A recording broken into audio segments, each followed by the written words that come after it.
Hello, everyone, and welcome to the Local Opener Podcast, where we come together and we interview folks within and who work in the hard rock and heavy metal scene in our home state of Pennsylvania.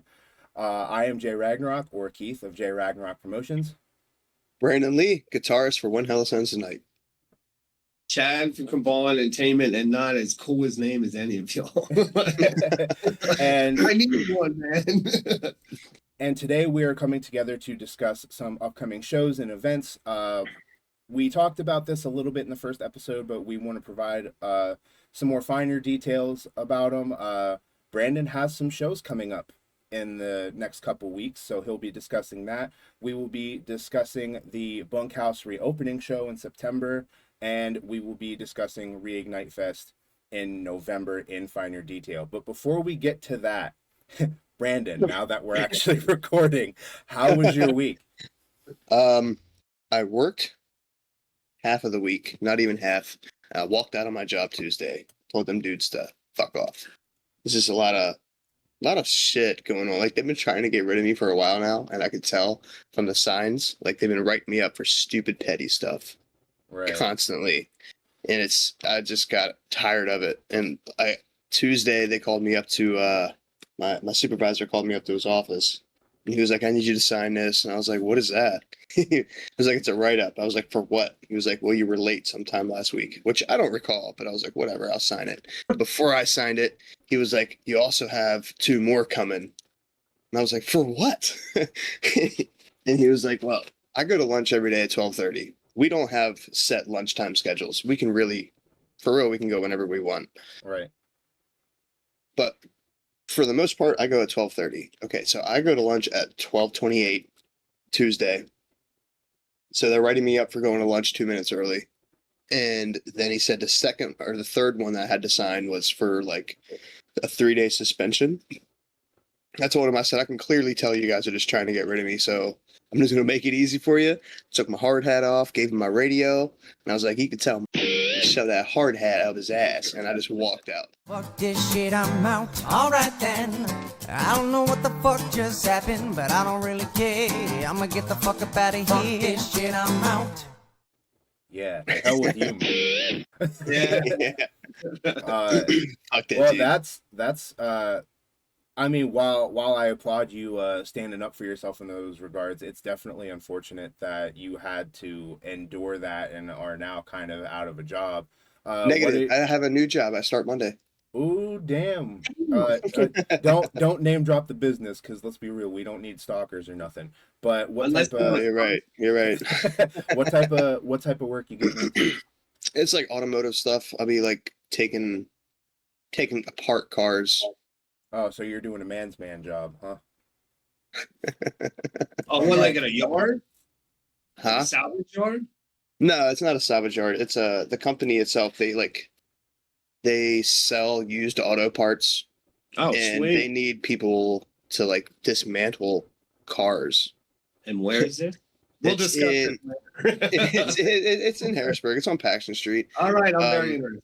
Like, and there's so many auto businesses on Paxton Street, so if you are trying to find me, it's gonna take a while. But Yeah, yeah, no, it's I'm only taking $1 pay cut to start, so I'm not too mad about it.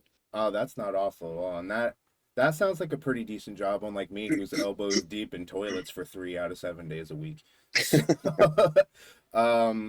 So did you go to any like shows or anything, or were you just dealing with the work stuff for the past I did couple not weeks? go to any shows. No, Tuesday after I left, I got home and I immediately started job searching, and that kind of took up most of my week, actually, just job searching. And I lucked out and found this one. It was actually a buddy of mine referred me there. Somebody that used to come into the yard I worked in before. And he was like, "Yo, call this dude, tell him I sent you, he'll hook you up." And that's what he did. So I was like, "Cool, sweet, thanks." Right on. Now, last episode you guys weren't here, so you were on a camping trip for your birthday. How did that go? It went good. It was. I sense a little bit of like it was good for the most part, and then I got mauled No. by a bear. A raccoon stole my sandwich. No, no service. That sucked, not having any service. But it was a camping trip anyway. I didn't want to be on my phone. My wife put this together, and I love her to death. She did everything she could, and it was perfect. I liked it. I enjoyed it while we were during the day. During the day, it was awesome. At nighttime, it fucking sucked. Okay, the tent we got was so small it wouldn't even fit our air mattress in it. So the first night we slept in the car. Oh, you use an air mattress in a tent? You're glamping now? What a Dude, I'm old as shit. I can't be laying on rocks. But no, And I saw the Go ahead. photos. It looked like you had a pretty good time. Oh yeah, no, it was fun. We just didn't sleep in the tent at all. But the second night we just left. It was like 11 o'clock. It was like 11 o'clock at night. What was it? We stayed Friday night, Saturday. It was Saturday night. We left at like 11:30 because being that our air mattress didn't fit in the tent, we have an easy up canopy. Mhm. I put that up, and we just put the air mattress under that and lowered the canopy, so it was like a little Oh, that's shelter. It was kind of cool until it started fucking thunderstorming and pouring down raining, and then everything got soaked. And I was like, I just want to go home. And she was like, yeah, let's go home. So we packed up everything in the pouring rain, threw it in the car, and then drove like an hour and a half home in the pouring rain. Got home. I didn't even unpack anything from the car. I just came in, laid down, knocked the fuck out. And for that day, you knew what it was like to be homeless. Yeah. Chad, how was your past couple weeks? You were missing last episode. What all did you get done? Accomplished nothing. No, on the opposite end of trying to find employment, going through a pain in the ass with something I shouldn't have to deal with. But we're not going to do politics. Actually, it's been real cool. Other than the psycho neighbor, Friday night, I got the opportunity to go down to Milk Boy in Philly, which is a really cool venue. To see Nailbite and is it Alexa? Man, I'll have to get her name right, Alex. But it was a really cool ass show and a cool place. Met a lot of cool people. Saturday, we did the market, which is always fun, and it's cool to spend a lot of time with my wife. And then we got to, you meet a lot of cool people doing it's usually vintage sales, and then we went completely disconnected, and it was great. And went down to Ocean City, Maryland. Nice. Yeah, you The could have weather, fucking told us, fool. We thought you Right, died. I've done that before. Yeah, we I thought mean, you died, bro. I- We like but- didn't hear anything from you for like 3 days. We're like, what happened to No, him? and then I just kept. I signed on. I'm like, oh shit. Like, oh, I have so much to read. yeah. Yeah. But no, it was a really cool time. And then just being down there, and now being back here, we have so much work to do. So I hear Uh, that. it's gonna be- So what'd you call it? It's the Milk Bone down in Philly? yeah, it's the milk. It's Milk Boy. Milk Boy. Okay. I How don't is understand the name, but I it's a mean, cool. Yeah. do you really understand the names of any of the venues? No. No, I've been seeing a lot of seemingly, I don't want to say smaller venues, but seems Philly is getting a lot of places where the locals can go and that are kinder to the locals, which is super cool to see. I've heard of that one, even though I'm not super familiar with the name. I heard there's like a couple hole in the wall venues. It seems Philly's doing the work. Yeah, well, on South Street, like my favorite venue, out of all the ones I've been to, is the Theater of Living Arts. I've That's been in there. Philly. That's And the uh, Fillmore. the Fillmore's really good. I haven't been to a Philly show in a hot minute. It's honestly been almost a year because the last show I went to, I think in Philly, was Amon and Marth and Cattle Decapitation, Obituary, Oh God, and Carcass, and that was a really good show. And then before that, it was the Electric Factory. Back when I saw, I believe it was In This Moment headlined. I was there more for Avatar and Motionless in White and Gemini I Syndrome, love but but yeah, it's been a hot minute since I've been to a Philly show. There's a couple popping up that I would like to go to, but the traffic down there sucks. But call it the so Schooltown Expressway. yeah. So how was the Nail Bite show? You said you saw them down that way. How was that? No, really cool. Actually, the whole vibe of the place. Damn, I got to start taking this notebook with me. To remember these band names because there's a lot. These guys were so cool and they were young. The vibe of the place too, and a lot of bands too. When you get to play Philly, these kids, a lot of kids were young. Right. And the downstairs of this place is like real fancy, real nice, old school, like Cheers bar. And then upstairs is where like the metal and it kept fueling. And Nail Bite, I mean, I've seen them a ton like since they began, but just it's nice to see them. They came their own. And just going off. So it was cool. I don't know. All the people were fun. There was a pretty damn good mosh pit. Yeah, so I just found the flyer for it. So it was Destroy the Moon. I was looking it up too. Alex, I'm thank God you guys are responsible. Dirty Brain, and Nail Bite. So you were right with the Alex. Alex was Dude, it spelled a little weird phenomenal. though. So Like she's cool and visually it's a cool show. So I'm super jealous. I'm happy for them, Nailbite, but I'm also jealous at the same time that they're getting to open up for like one of my favorite bands of all time, and that's Born of Osiris. yeah. Dude, I'm so jealous. That's the August 31st show, isn't it?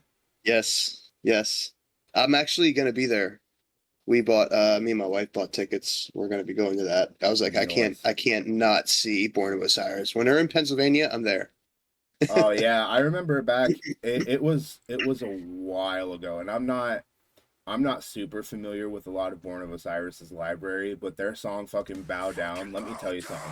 When they played that shit live, like they played Mayhem Fest, and I think they opened up with it then. Bro, that entire crowd went fucking nuts. That's usually their opener because it's one of their older songs, right? and people like a lot of people don't expect to hear like older shit at a show unless you're going to a Kill Switch show. They play nothing but older music, which is awesome. I love the fact that they do that. I personally like when bands play a mix of their older and their newer stuff because generally I am dog shit at keeping up with a lot of new stuff. So generally I stay in the older stuff. That's like when I alluded to this in, was it the last episode or the first episode? Like when I saw Mastodon live, they played all new stuff. Like they didn't play Colony of Birchmen or anything like that. So when they played, was just like, this is I don't get this. You know, I mean, it's not that it was a bad show. It's just I didn't recognize any of the stuff. So Right. Yeah, when I seen Kill Switch, when we got to see Kill Switch, they played a couple new songs, but they played their song Signal Fire. And I don't know if you guys are familiar with it, but that's a song where it was after Howard Jones left. They made that song, but when they actually featured him in that song, and the music video is amazing. I love the music video. I'm a huge fan of Howard Stern. Art Stern. Wow, I'm so sorry, Killswitch. Howard Jones. I think one right there. And right there in that part, there's gonna be a little clip of fucking Howard Stern behind us, like radio shit, doing stuff. You already know it, bro. You know how I do my edits. No, but I saw them with Fever 333. Here, let me help you with your edit. You can put it right there. Yeah, that's right. But when they played Signal Fire, I was just hoping to see Howard Jones come out on stage to help them with that song. Yeah. And obviously he didn't, but that would have been amazing. I was like, when they first started playing it, I was like, where is he? He's gonna come out. He's gonna come out. And like, no, he didn't come out. I was super bummed out. But I mean, they played some new stuff, but most of it was old stuff, which I preferred, honestly, because I like a lot of Kill Switch's older stuff. Yeah. Well, what do you prefer though? Like, especially with you playing guitar. I mean, in the band, yeah. Like, I mean, does it depend on like the show?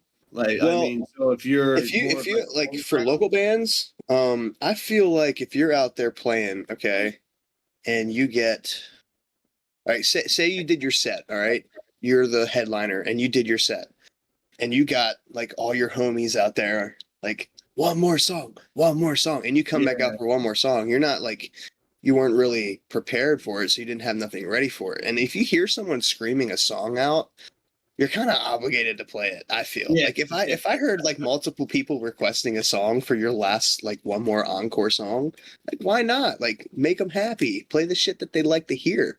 But also on the other end of that, I'm that dude that's always like one more song, one more song. Yeah. And when we do that for If Not For Me, a buddy of mine's band, and they come out, they play their set, and they usually end up getting an encore. And once they do come back out, everyone is always like, Milwaukee, Milwaukee, play Milwaukee. And they hate playing Milwaukee. I talked to them after the one show and I was like, dude, like, do you guys just not like playing that song? Because they played it once for like their encore song. So why did they And hate that song so much? Everybody in it was because they played it for years. So much. It's a song that they played so many times and they're just getting bored with playing it, which I understand, but it's just a banger of a song. I love that song. I think, two shows that actually happened was well, Radiohead wouldn't play Creep for years and would just argue with back and forth with the crowd. And I'm trying to think of Jump Around. They would like, I mean, different genres and shit, but they hated it so bad they just gave up and they would curse the crowd out. It's awesome. No, I hear that. Well, it's actually funny that you guys pretty much say how the encore goes because in my week, aside from my standard editing and uploading and doing my normal JRagnarok promotion stuff, I did go to a show out at the V Spot, and it was Brutality, Slapjaw, Saint Diablo. Oh, damn. Traverse the Abyss, and Toothless. And that's actually how Traverse ended the night.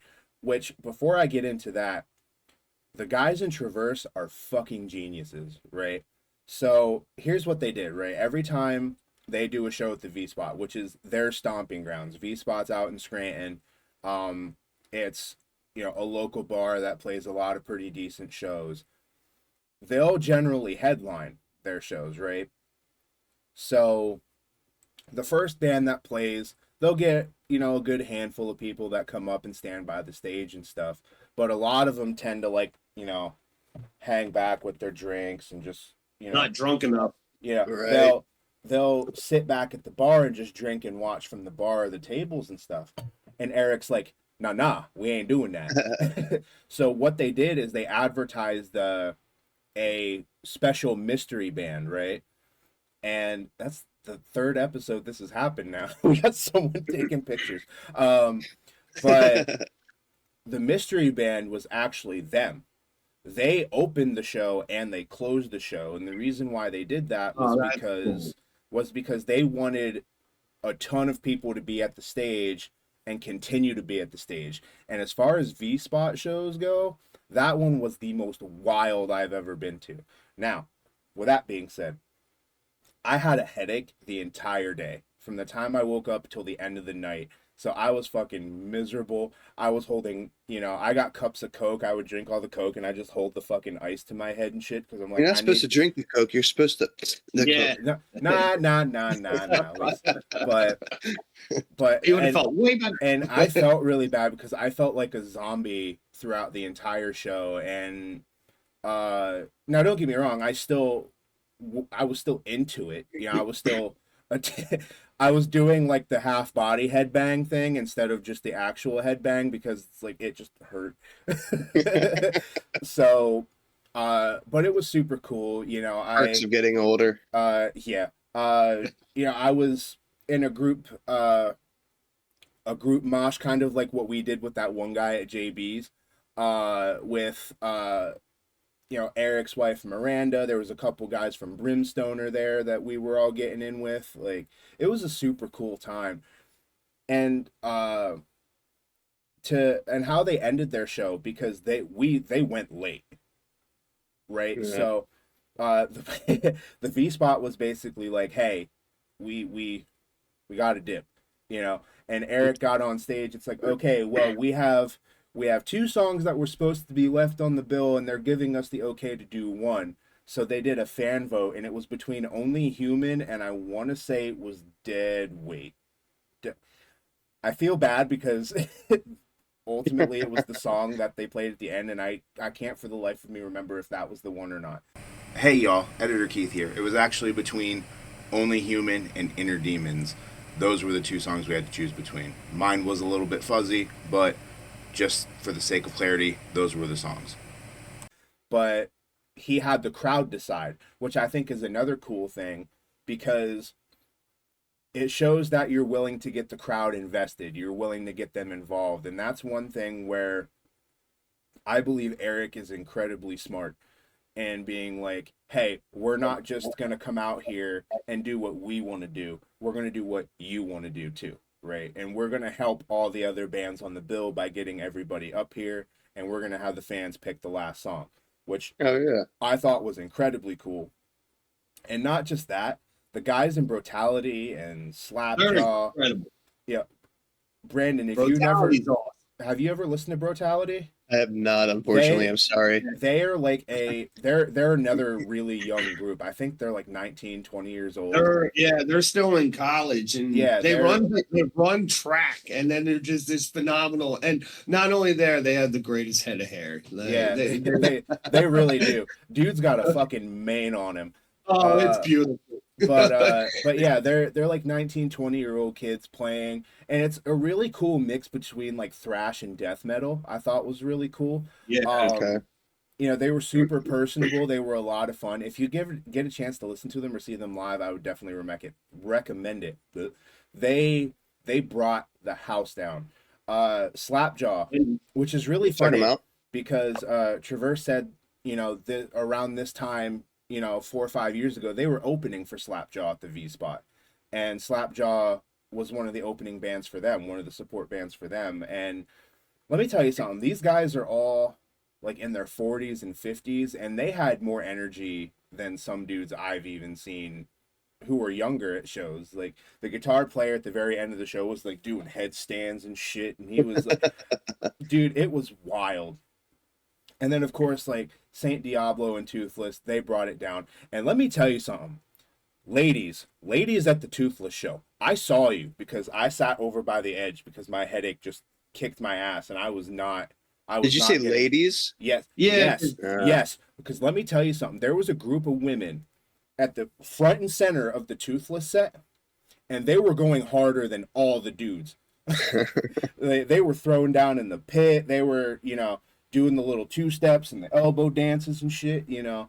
They were going wild for Toothless, and I applaud them, because let me tell you something, it's not very often I see that, and I love seeing and experiencing cool pit experiences like that. Because I've been a part of a couple super cool pit experiences, but I've never seen a group of women pretty much solo a pit like they did. So kudos to them. I raise a glass to that shit. But yeah, and aside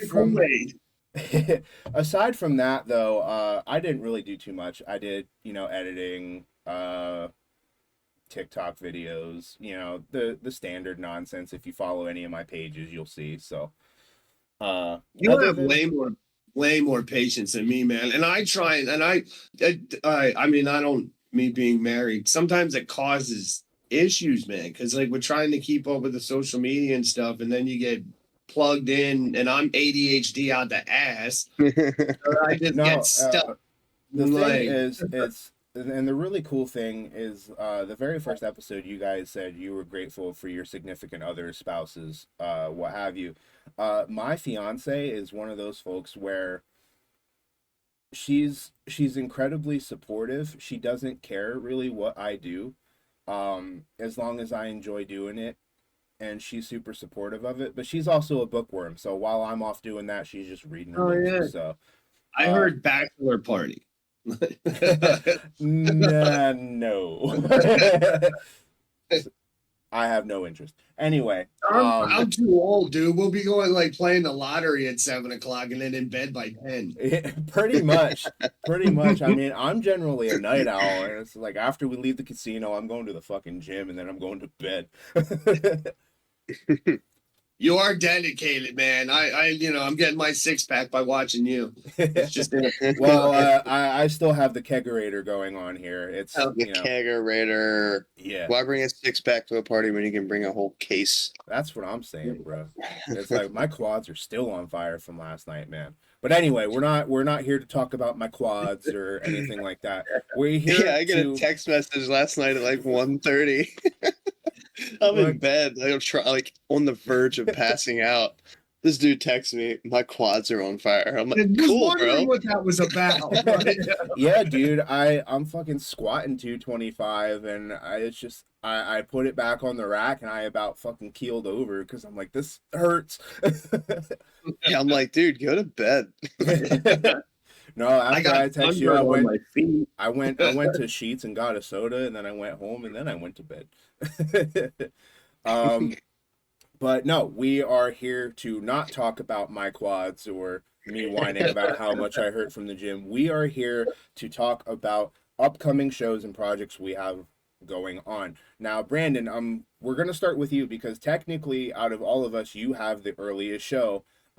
With it being a day before the Bunkhouse reopening show on September 8th. So tell us a little bit about some of the upcoming shows you got going on. I'm actually excited for all of them. The first show is going to be, I'm probably going to really enjoy that one because it's with a good buddy of mine, Chris Demon. That solo act we seen. Me and you went to JB's. Yeah, that kid, looking at that kid, and then it's cool as shit. Yeah, I seen him before he performed, like just hanging around JB's, and then when he got up there and did his shit, and I was like, whoa, like this dude, where does that come from? But our first show is September 8th at JB's. It's a free show, by the way. Be there, be square. Before you continue there, I don't know if you guys saw the one Morning Metal I posted. There was one with this band called Thanatos. I feel like him and Chris Demon would tear it up if they played on the same bill. So Chris Demon or Thanatos, if you see this episode, network fools. Talk to each other. I want to see it happen. You know, you only charge 10%. Yeah, it's like $20. That's all I want.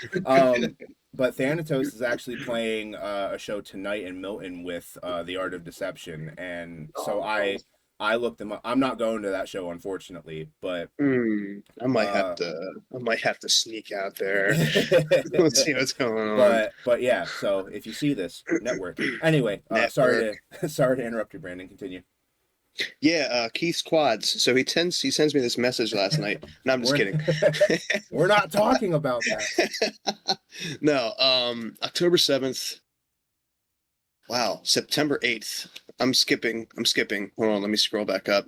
I'm sorry. I wrote notes. Because there's just so many shows. September 8th is Chris Demon opening up, and then you have yours truly, When Hell Ascends Tonight. And we're actually opening for this touring band out of Texas called Trucido. They're like Trucido. They're like a Texas grindcore. I haven't listened to them at all yet. Well, I'm kind of excited to hear how they sound. You're a lot braver than me. When it comes to grindcore bands, I generally steer clear of them because it's like it's generally it's piss and shit and I'm like, nah, I'm good. Yeah. I was gonna ask what the hell it is, but because there's so many genres with some stuff, and then if I hear grindcore, it's usually something that's dude, I can't even keep up with all the subgenres. There's so many subgenres. It's not even like it's all metal. It's just metal. Just call it metal. Yep. Like you guys, there's just so much different stuff. It's hard to keep track. There's a new subgenre being made every month. That's what I feel like. And it's like I said with the guys in Elsewhere last episode, that it's really hard to put any band in a specific box because there's such a blend of genres anymore. Like you got the black and deathcore that's popping up. You got melodic hardcore. You got funny thing about how people like introduce bands as well, because on the flyer for the JB show in 2 weeks on the 8th, by the time y'all see this 1 week away, go be there. He introduced us as a deathcore band, which I mean, that's cool. You know, I mean, that's kind of like how like some of this stuff is more sounding anyway. Truth But be told, I think that's how I described you guys in my posts as well. it's fine. We are a metalcore / deathcore band. Yeah. But in my eyes, we're fucking metal. It's just all metal. Yeah, Yeah. No, I that agree. should be the name. Like, Yeah. that right there, fucking metal. We're core. We're not metalcore. We're not deathcore. We're core. No. It's like a metalcore / deathcore subgenres. Like if metalcore and deathcore had a baby, it'd be death metalcore. Death Or metalcore. There, I just made a new genre. Yeah. Subgenre. We're death metalcore. So is this your first show with them? Yes, this will be my first show playing with them. Yeah, September 8th, and I'm beyond excited. I can't wait. And you can catch all three of us on September 8th at that show at JB Love Draft. I better you, see you all there. No, you won't. You won't catch me there, unfortunately. All right, well, I'll be there. I grew up with Steve Bell, dude. Or MF Dirt. That kid's awesome, dude, and he loves that place. So you can catch 2/3 of the local Yes. opener podcast at JB's. Yeah, a buddy of mine bought me. We signed titties. Oh, I I'm remember, kidding. yeah. I'm kidding. No, we should just get a big cardboard stand up. I mean, but no, a buddy of mine bought me a ticket to see Ministry, Alice Cooper, and Rob Zombie for the 8th. So, What? that's out Is in it Montage sold out? Mountain. I don't believe so. But yeah, no, I'd go too. I'd go to that too. I don't blame you. Brandon? As you can see, Brandon just slightly get a little deflated. Like my co-host ain't coming out to support me. It's all right. I'll see you at 2 other shows. Well, Obviously, the one you're hosting. yeah, show enough. So, the JB show, you were telling me that they're cutting back to 3 bands as opposed to 5 or 6 like they did. Do you know why? I don't know why. No. That is just what I was told. But I mean, honestly, I'm kind of happy about it because it gives those bands more playtime. It gives them a better chance to be heard and seen. And you don't have to worry about staying super late to see the headlining band anymore when you're like old as dirt like us. And you're like, yo, I'm ready to go. Yeah. You don't have to miss any bands. No, I hear that. So, so after the JB show that's the October 7th one, correct? Yes, October 7th is the 3 Heads of Hell tour with Mouth Breather, Infurious, Salt Wound, and As Beings. There's another band opening. I'm so sorry. I cannot remember the name. But I'm actually really, really excited for that one because As Beings is a very, very good friend of mine's band, and I'm excited to play with him on the same stage. Like, this is some stuff that we've been talking about doing like our whole lives. And now that we actually get a chance to do it, I couldn't be more pumped. I'm so excited. Mouth Breather, come on. So I'm guessing I'm ready for that too. aside from As Beings, Mouth Breather is probably the one you're most excited to share the stage with. Yes, sir. Yes, sir. Right on. And where is this at? That is going to be at the Sportsman's Cafe in Allentown. I think it's in Allentown. That's Allentown. Yeah, Allentown at the Sportsman Cafe. Tickets are. Oh, by the way, the JB show is a free show, so you just got to bring your ID if you want to have some booze. Well, actually, no, you got to bring your ID if you want in. I just went through that. I mean, it do be a bar show. Yeah, they denied me. Yeah, they'll deny you even if it's expired. Yep. Like they can be a little. It's a good thing, but you can't be too careful with that though. All Right. you need is some schmuck with being like, "Oh, I swear I'm 21," and they're like, "Okay, let me see your ID," and it expired 5 years ago. Like, bro, get out of here. we will lose our license. AARP. Yeah, but insurance or AARP card that should count as my driver's license. I don't know if I'm 21. so yeah, the October 7th show is at Sportsman's Cafe in what did I just say? Allentown, yeah.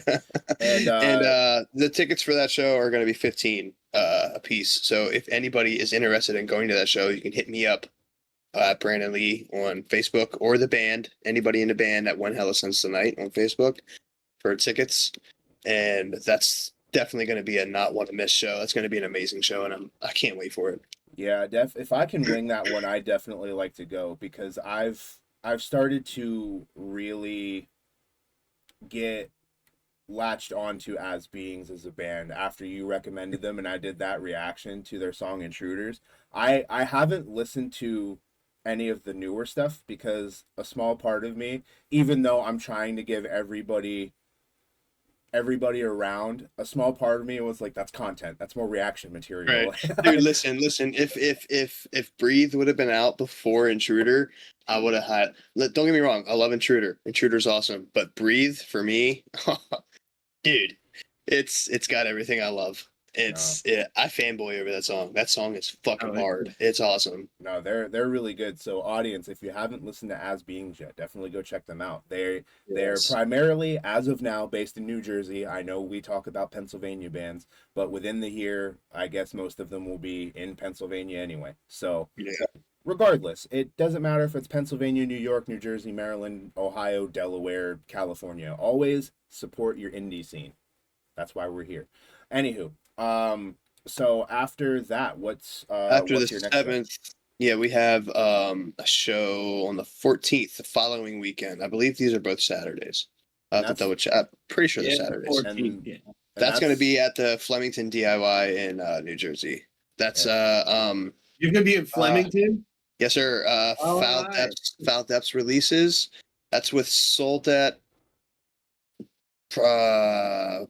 Paradigms, and I always get this name wrong. Spoon of Ukabak. I don't know how to say it. That's not technically your fault. It's not. It's not my fault. I'm just, if I'm pronouncing that wrong, I'm sorry. But that's in a world of common band names, you have to find something that that'll stand out a little bit. Yeah, I mean, yeah, that's the one. I'm gonna create a new band, a new food related band called Buns and Roses. I'm not familiar with either of those bands, so that's going to be an experience, and we get to play out of state and spread our music throughout just Pennsylvania. So I'm excited about that too. Is this One Hella Sense Tonight's first time out of state, or have they played out of state shows before? I wish I could answer that with 100% truthfulness. I'm not sure. I think they played in. I'm not sure. I will have to ask me next week. Yeah, well, because again, with me diving into a lot of the local bands, there's a lot of them that I haven't heard of until I either see them at a show or see a friend's band. I'll ask Matt right now. And I started getting really heavy into them after seeing them at the V Spot play with Traverse the Abyss. And I think I've only seen them play like a handful of Pennsylvania shows. I don't know if, I was just curious if maybe this was the first out-of-state show or not. I mean, it's definitely the first out-of-state show for me. Well, as far as the band, I'm not. That accounts for something. And after that, we have in November 11th. Woo, yeah, ReigniteFest. That's my show. Yes, that is Keith Ragnarok Promotions show, and I am beyond excited that I was able to make it onto that set, because when he first announced it and I seen the set and I was like, that's going to be awesome. And I was like, dude, I really wish I could have been on that. And it turns out that, some stuff happened and I was able to make it on there. No, it is not our first out of state show. Out of state show, yeah. They played in Delaware before. Cocaine's a hell of a drug. Oh, that's Delaware. We're in Delaware. Anyway, I don't want to delve too much into all the nitty-gritty details because it's Keith's show, so I'm gonna just go over what I'm excited for about it. Geode, the 3-man instrumental band, that's gonna be exciting. I love instrumentals. I listen to a lot of instrumental stuff. My workout playlist is covered of instrumental stuff. It gets me going. Escape Artist, excited to play with them. Elsewhere is probably like the band I'm most excited to play with in ReigniteFest because get to share a stage with an old friend. Because Tyler let you use his trampoline when you were kids. And You know what? That is exactly the reason. My ass to Call That of is, Duty. that's the only reason that I'm excited to play with Elsewhere is because of Tyler's trampoline. No, fuck off. No, I'm just excited to, play live with an old friend. It's been like I haven't seen this dude in years besides like Facebook. I see like what he does and stuff. right. And I'm also pretty bummed out that I made that last I didn't make that last podcast. I mean, I'm not bummed, but like I you would were have bummed. rather have been there. I would have No, rather have been there. Well, fun fact podcast, if you stay with us long enough, at some point or another, we will be joining the Pass the Ox podcast at some point or another, and they may be joining us. So stay tuned for that. We'll have them back, and maybe we'll get Jordy too. Hopefully, Snail Daddy himself. I need to touch on that last thing. I said I'd rather have been there. I didn't mean it like I'd rather have been there than what I was doing, because what we did, yeah, no, I honestly had fun. I definitely had fun with what we did, but I'm just because it was our second episode. It was the Right. first episode with a guest, so it was kind of shitty that I had to miss it. But at the same time, I had fun where I was at. Anyway, the Aegean and the Art of Deception. I can't wait to play with. I've listened to the Art of Deception before. I know their stuff. I'm familiar with their stuff. I'm not familiar with Geode or the Aegean, so that's going to be. I'm excited to hear what they got. Yeah, they're all of them are super cool dudes, and I mean, I have my hands in a roundabout way with every band. I'm friends with somebody in each. Or I talk to regularly with somebody in each band, and all of them are really cool. Everybody reached out. I mean, aside from Geode, I specifically reached out to them to open the show, but everybody reached out. Everyone was super cool about it, and I'm actually coffee burps. Ooh, excuse me.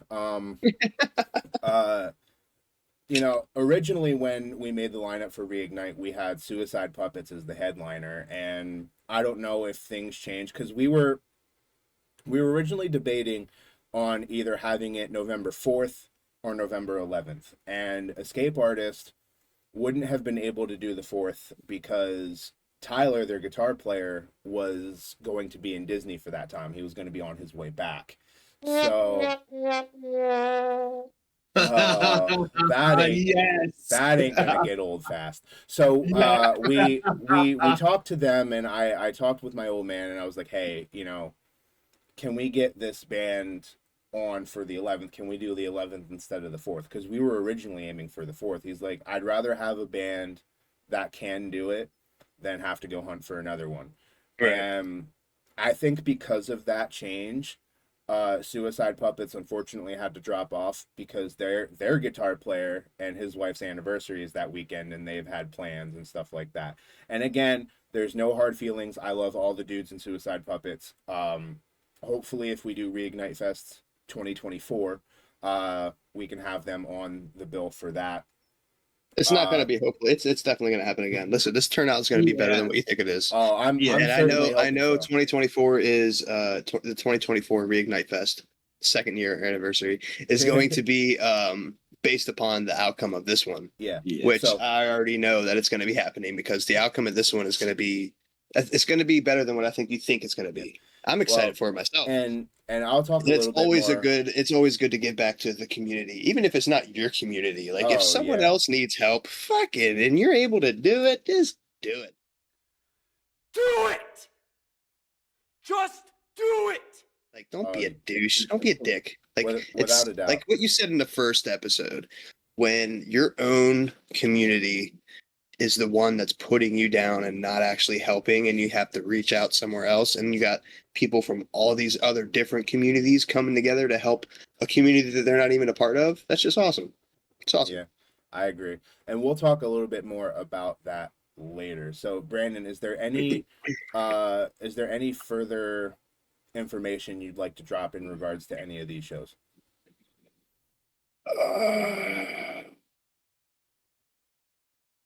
Yeah, ticket sales, contact Keith. For Reignite Fest. Oh, I was about to say for ReigniteFest, contact me. For the Yeah. first three, do not. Yeah. I Now, the will. first I will just three redirect you to them. out of the first 3 shows, 2 of those are free shows. Yeah, except the other free shows in the Flemington DIY, so it's a drive.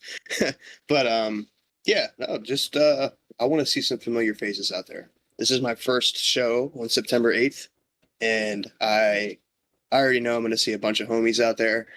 But yeah, turn out. Let's see what you got.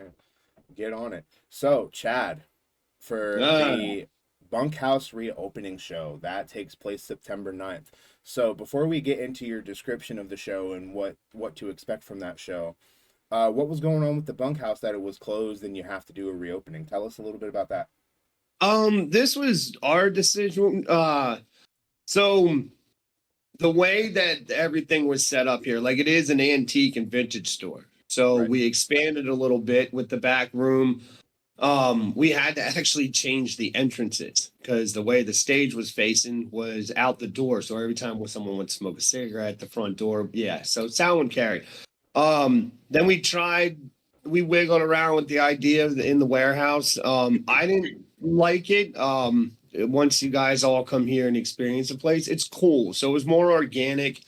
And it's just the vibe of this place is so cool. So it had to come back in to do it the way we're doing it. So we just have a lot of moving around, new equipment, some new stuff. It's gonna be cool. You have to definitely experience. It's literally putting on a show in your grandmother's basement. It's what I grew up like, dude. There's ugly furniture and all. Like, So it's a basement show without it actually being a basement show. yeah, well, and the cool thing, and to tie in with like the ReigniteFest, is it's a firehouse. It was built in 1900. Oh, so it's I mean, technically now- like a Bay Area. You're doing the Yeah. The Bay is. That's cool. It's cool, man. Then we have you're a reptile fan. We have the monitor is actually down. He'll be alongside the stage. So, Nice. yeah. That's gonna be loud as hell for that dude. Yeah. So, well, there's like real thick soundproof, like Good deal. he's in this Yeah. big display. But Gotta get little lizard earmuffs. yeah, like and we're big animal people, but it is cool, and we do the same thing, and that's when you guys were saying, and my questions for Brandon especially is that experience, dude. I cherish the fact that I actually won in my life to walk down my stairs and have a concert in my house. That's awesome. And it's just we do it. It's real relaxed. Punk loves playing here. That's one reason with the show for the reopening and but it's just because it's that thing. We don't use older equipment. Now there are talks with some things to bring in some more regional bigger bands, which is cool, but I also am not really in this for the money, and I love the fact that we can have local bands have a home. And dude, our turnout, and this you said about the genius of the set with Keith. We actually, a big thing that we changed is now I'm going to completely be hypocritical about this because the show on the 9th has 7 bands. But I've learned a lot from that. And 3-4 bands, man, like especially I take a lot of pride in our lineups. And I'm usually the one that's hitting up these bands. I spend too much time learning all this new stuff. We have bands from like New York, New Jersey. And so I reach out and it's cool. And I try and make it where we'll have like one band that's a little off, 2 that. But even with headliners, it sucks seeing some of these incredible ass bands go on at 11 o'clock. Yeah. And the majority of people out nowadays, and it's our generation that grew up with live music. So the way we did it, I'll move headliners to 3rd. And I mean, it's also cool because you can give another band a chance if you do 4th. But I'd rather see a 45-minute set to an hour.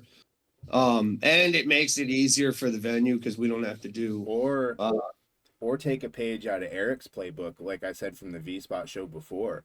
Have your headliner maybe do a small, like 3-song set before the actual. hell yeah. You know, get more people like your big headlining band. Like I know, your headliner for your show is Rutabaga Suicide, right? Yeah. Okay, Yeah. so say for them, they come in, they'll play a 2, 3, 4 song set to bring the crowd in for them. Then that crowd will stay for the rest, and then they'll stay for them at the end too, if that makes sense. Oh So yeah. Well, and that's honestly, I mean, one thing that I'm trying to figure out, and sometimes I do slack with the lineup and stuff though, and especially with it, I mean, I'll go into it if it but yeah, September 9th, so it's our actual grand opening. We'll be doing hopefully with the Chambers of Commerce, so there'll be a ribbon cutting in the morning. And then cool. about and the vintage, my wife has done a lot of sourcing. It's a real cool place. I don't know how it is. It's just a ton of knickknacks. So that'll be more in the morning. We're gonna be doing like scratch offs, giveaways, again, raffle baskets because she loves doing them. And then probably with the show started off probably about 2, 3 o'clock. So, and with doing a lineup like this, and that's the other thing with, I understand when you're bringing in a bigger band and you have to, you're coming up with that money. It is easier if you do it in a certain way to have more numbers because it generates more funds. But the way we pay off of ticket sales, I only take like a small portion to cover our electric and whatever else we need because this is about making them money. We also have the antiques and everything here. But so it's hard doing that lineup to keep people interested. yeah. So like a 3-4 person show, like and there's other, but yeah, it just works out. But yeah, Rutabaga Suicide, those guys have been so good to us. They're a party band, dude. They've had the actual, I think, first sellout that we had here. Nice. And then yeah, so it's gonna be cool. So in regards to your lineup, you're saying you're having about 6 or 7 bands play. Is this primarily like a punk show? Since like punk is kind of that basement show vibe, right? So is that kind of what you're going with this show? Well, it kind of, yeah. Then I mean, like for me, I love everything, but the way that it actually started was with Rutabaga Suicide, and I actually screwed up. I didn't know that he had Bob, great guy. Had 4 bands he already had lined up to come, so I went and booked 3 more to think, and I loved the lineups, and I was like, you know what, we're not gonna miss it because the coolest thing is, yeah, Rutabaga Suicide. They're older, they party, they're great. And the one reason I do love punk is the singing, the back. You get that weird, like everybody knows it's only 3 chords, people, but it's I knew, bro. I was waiting for Brandon's reaction. Like, play some real shit. No, I'm not here to do that to people. No, and and this is all more hardcore, honestly, as it goes. It's Rutabaga Suicide. We love the A-Knot, Frozen's guitar, Coffee with Lions. One, I'm excited to even have them here. A big fan of those dudes. They've been all over. So it's cool having Coffee with Lions. That's an awesome name. Yeah, exactly. And the Stranger Things curse words is real cool. They're from DC, something different. The duets, and then No Comply. This fucking guy. Yeah. So and it's even with going like that. No, I'm gonna get my question out because I ran them. All right. Yes, come out September 9th. We have a cool ass show, lots of parties. But okay, as in the death and the metal scene, what is with the logos? Is it like a cult following? I can't read half the shit. Listen, dude. I mean, don't get me wrong, it's awesome. But Listen, you know that first of all, ours isn't like that. Ours is readable. You can clearly see what ours says. Yeah. But some people, I think how they get their designs is boom. Hey, I got glare, but you know what? You can see it. And it stills the point. Like that's. I feel well. I mean, I wouldn't want a name that you can't read because no one's gonna. If you can't read it, how are you supposed to spread the word? Like, you ever hear that band Squiggle Squiggle Squiggle Squiggle Squiggle? Like they're awesome. So there's this one band I wish for the life of me I could tell you who they were, but it's their logo, and if I can find it, I'll put it on the screen. But if their logo is just this mass of just branching lines and shit, it's just a block of it. I'm like, how is there even a name in this? It just looks like a tree. Yeah, it's wild. You know that electric wood burning thing where you put like the negative and the positive into a I feel like that's how some people get their band names. Or whatever it makes. Or Like, they yeah, that's our band Or name. they find a tumbleweed and be like, that's it. Yeah.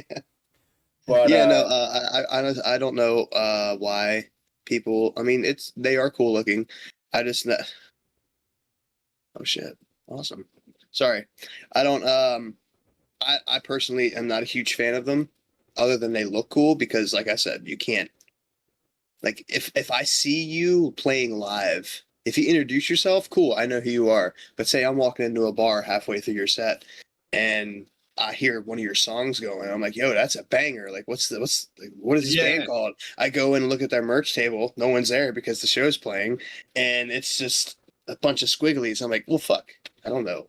Like, I don't even know what the advertise. Yeah, so that's where Google Lens comes in. You got to like Google it. Like, that's take a why picture. I really appreciate bands like Verminoth or Signs of the Swarm, where they kind of embrace that quote unquote death metal font, but you can still fucking read it. Yes. You know. Yes. But Chad, more about your show. So tell us some more about some of the other bands you have. You said about Coffee with Lions and the A-Knots and Rutabaga Suicide. Who else are you gonna have play there? Well, No Complies, actually, these cool kids. It's they're not kids. It's we all skate and everything. They're out of like New Cumberland. So it's a bunch of dudes. I actually ran into the bassist one time at Guitar Center and was like, hey, come and play at my place sometime. Look, so it's nice as shit to have, some local people. Yeah, man, I don't know. It's just gonna be a really cool party. There is the one show that we love to do, and it's not that if I had a favorite child, this would be our favorite child, is Rockabilly Ruckus, which is September 29th, at the Kennel. Jason's an awesome dude. Sorry to all the other children. This one gets the entire meal. The rest of you just get peas. That's my it. favorite Just ginger peas. child. Her name's Lilith. No, but it's awesome, man. This is the first time. One, it's the world that like we come from, which is the greasers and the pinups and that old world, which is the shit. And it's going to be a Johnny Cash cover night. And then Braden Marshall of $2 Horse. I mean, it's going to be a incredible show. And then if you guys haven't seen One Revive, please come down. These guys are absolutely insane. It's called Psycho Billy. You got dudes standing on bases. There's girls dressed up in all these like outfits. We have a pinup contest. The Spiders from Harrisburg actually are playing their last show together. So they're gonna be doing like their finale and yeah, I don't know, man. You can't go wrong. Like with people standing on bases, cleavage everywhere, and great music. I mean, definitely can't go wrong there. Yeah.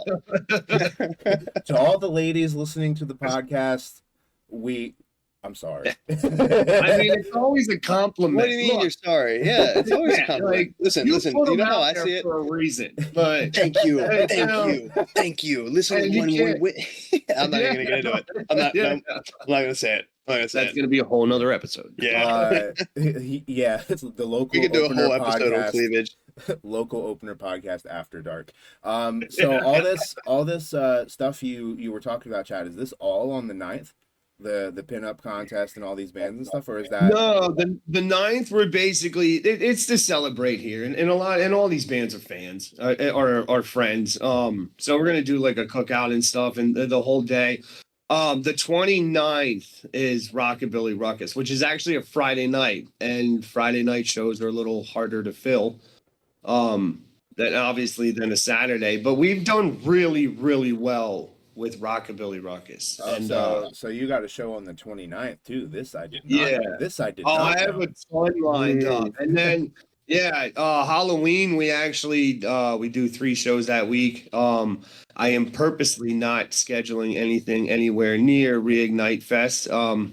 We're excited to be involved in it. I'm quite jealous of that damn lineup.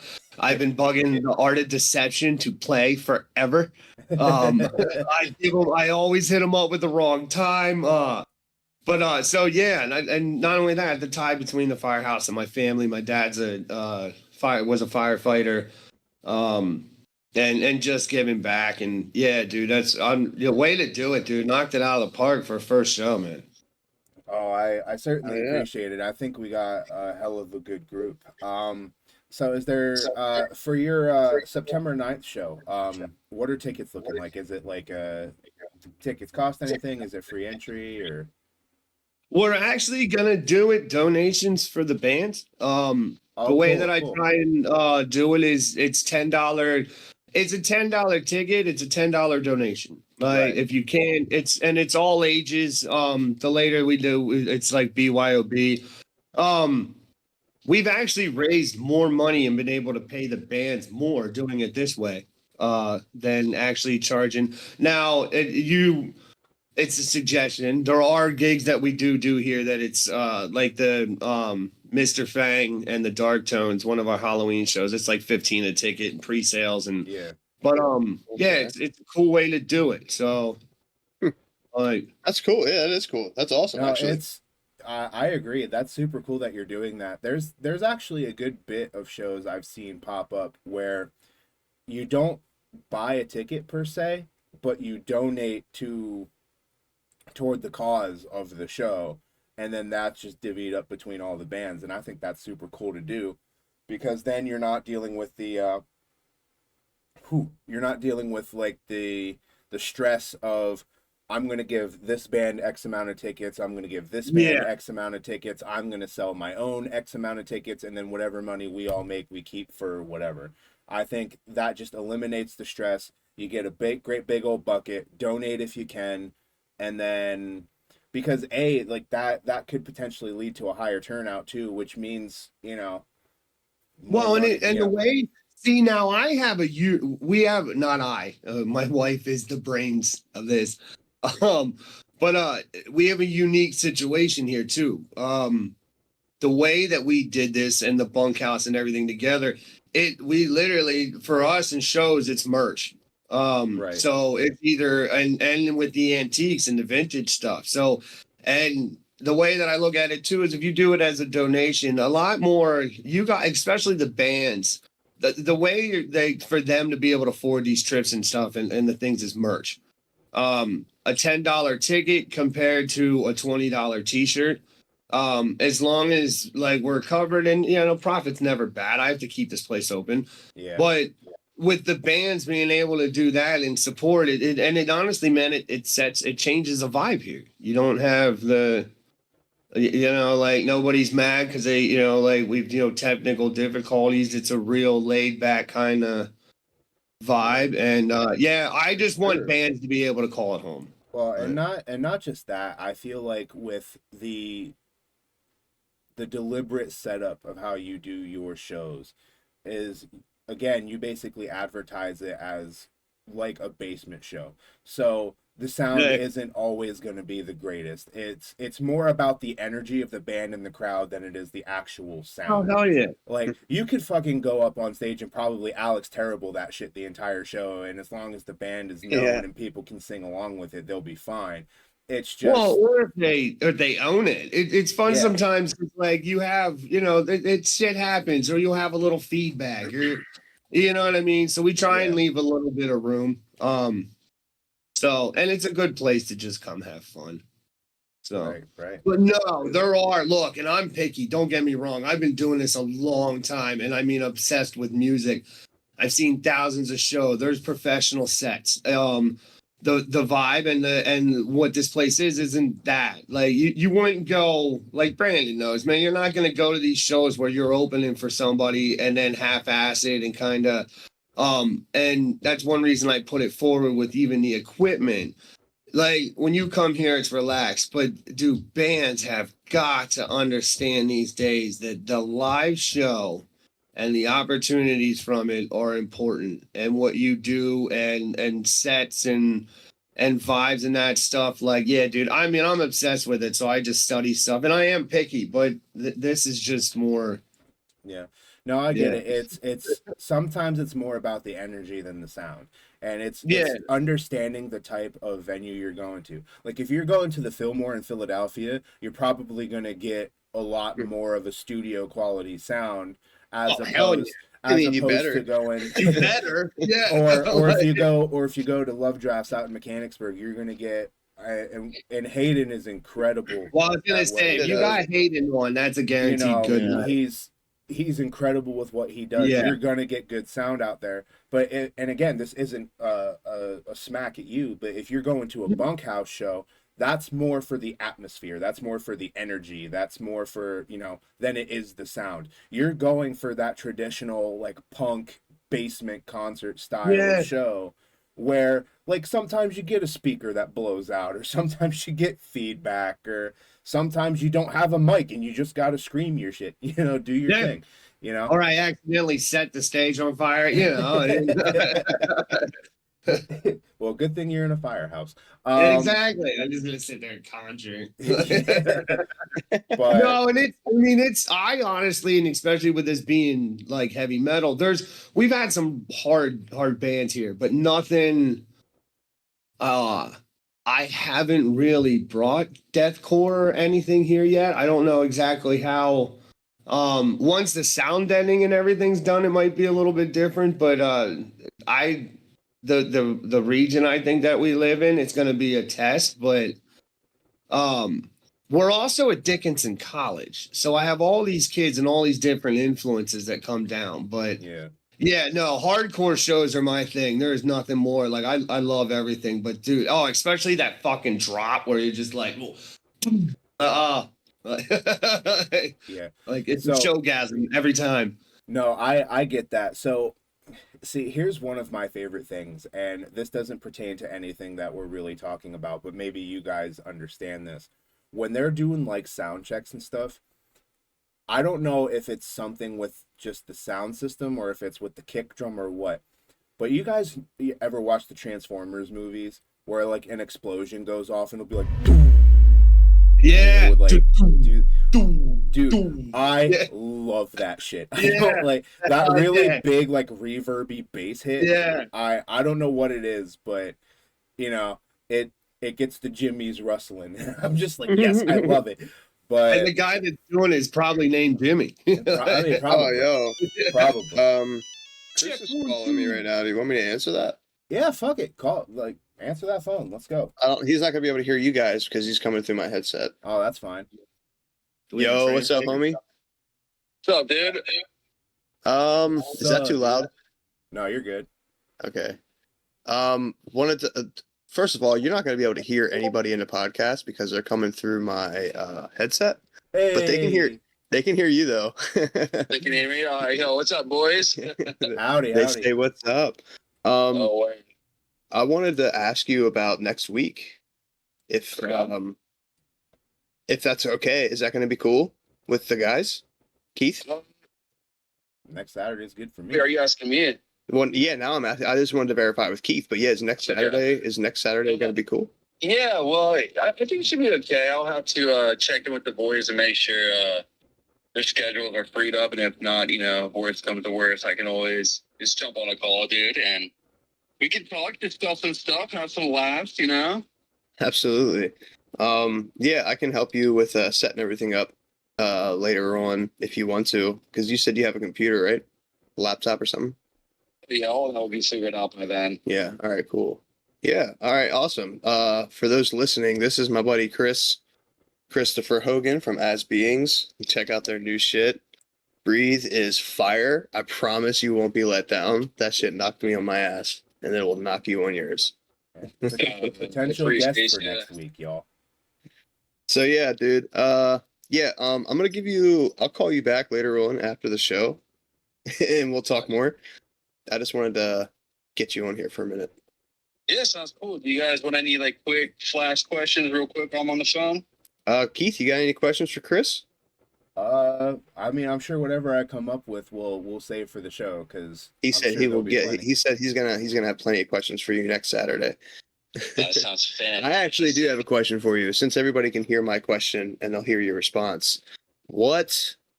How are you feeling about the upcoming show in Allentown at Sportsman's Cafe? Ooh. Yeah, I just shout out to Scott from Vilify because that dude's a gem. Yeah, he just hit me up and congratulated me on landing that show because these guys, mouth breather apparently are a big deal. So like, Yeah, definitely. me looking forward to this show. All I'm gonna say is just bring safety pads because it's gonna get ugly, dude. Hell yeah, dude! I can't wait. I'm so excited to play with you guys. Yeah, Hell yeah. that show is going to be it's gonna be real crazy. I'm very excited at that. Awesome. All right, dude. I'm gonna hit you up after the show and we'll talk more. Hey, you guys enjoy your rest of the day, all right? Absolutely. You as Yeah, well. thank Love you. you, bro. Thanks for see you, calling, bro. boys. Well, that was badass. Yeah, I wasn't Right on. expecting him to call me in the middle of the podcast. Hey, you heard it here, folks. As Beings may potentially be our guest for the next episode. For those of you who don't know, originally Traverse the Abyss was supposed to be today, but they're out on a Midwestern tour with Smile Empty Soul, Edema, and Deep Within. Yeah. They wouldn't have been able to do today because they're going out and being tourists and they have shows. So I'm not gonna bug them to do a show. I'll wait till they come back. And as Beings, they weren't gonna be able to get back from wherever they were at until later on tonight. I got stuff going on tonight, so we're doing our pop-up episode today. So and also for those of you who don't know, while we are basically interviewing bands, we are doing some pop-up shows in between. I plan on doing a Q&A show where you can ask us all questions. We'll answer them on the podcast. I want to do a show with the spouses, wives, husbands, whatever. It's mostly going to be the women because there's not very many women in our local scene. But we're going to get some of the spouses of some of the folks in bands. We're going to interview them.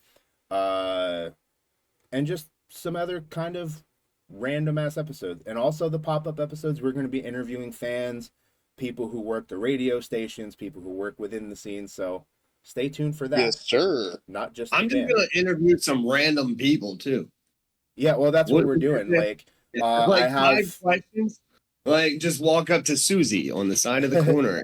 be like, hey, what type of music you listen to? See her reaction videos. Like, but no, I have a buddy of mine I plan on getting on. Now he's not familiar with like the current local scene. He's not super into it, but he was real big into like the Phillips Emporium scene in Bloomsburg. Not Phillips Emporium. Is that what it was? I don't remember. I never went to it. So but there was a real big local boom out in Bloomsburg where he and a lot of the folks I know went to. So we're going to talk to him about some of the older stuff. Back when the scene bands were kind of more the thing, right? So we'll be talking that. Again, back to the normal stuff here. Just something to expect for later on in the future. Anyway, Chad, do you have anything else to plug in regards to your show? Obviously, it's at the Bunkhouse, which is... oh yeah, the address would help. Yeah. We are in Carlisle, PA. It's 636 Northwest Street. It's seriously a freaking firehouse. If you can't find it, Get glasses. yeah. But yeah, we have off-street parking, all that kind of stuff. Yeah, it's a really cool town. We don't have a lot of like different options here, so we fill up quick. Dickinson, we're going to be doing hopefully some stuff with them, yeah. Right on. Now you were saying you were doing like raffle baskets and stuff like that. Do you have anything that you can announce in regards to that? Like maybe promo the stuff so people can be like, ooh, like they're doing stuff. I have to ask the assistant here. No, she usually does a bunch of really cool stuff. I know with before we've done like different Halloween baskets and stuff and things that we have here. And it's usually what are you doing? So unprofessional. Damn it, wife, get with the program. Vintage booze, boobs, booze. What? Hold on. Did you say booze or boobs? He said I said both. One I'll I'm be allowed there. to have, the other I'm not. Oh wait, no. No, but yeah, it's cool, and it's another way too with the it's a really cool way you're raising money, especially with Reignite and everything. And the raffle baskets are cool. You can just come up with like some random stuff. And dude, I won one the other day. I think we put like $2 in it. It's this awesome like man basket. So I smell manly and like all this cool stuff. And it had a fucking like a Swiss Army knife, man. It was badass. And it raised money for wounded warriors. So that was a really good. That's cool. Awesome. Yeah. So yeah, because the reason I ask is because maybe and I hate to say this because it's like obviously we want to support the local bands and stuff like that, but sometimes maybe, putting that little lure out into the water of, hey, you could win something cool at this show if you show up. And they're like, well, I don't really care for the music, but I kind of do want a Swiss Army knife and deodorant and stuff. Yeah. No, I would like to do even like ticket packages and stuff. You can actually, man, and we'll and even some of the bands and their people that are listening to this, man, you can outsource a lot of this. There's ways to do sponsors that aren't just to get people during events. That's not just a monetary exchange. And then like the way that, you can come out like with the different advertising stuff. And if you get real clever, some of this is tax write-offs. There's other ways to, Shit, even in your baskets, if you were to put in like a voucher for, like, say the next show you have, like next time we have a show, you have free admission. Like, here you go. Yeah, you know what I mean. That'd be no, definitely. Well, and that's actually something we're doing for Reignite is anybody. Now, not the folks who put together a basket, so to speak, because there are some folks who are like and I'll discuss this later, but there's a group where I work that there's a good like maybe 5 or 6 of them who are putting a basket together for us.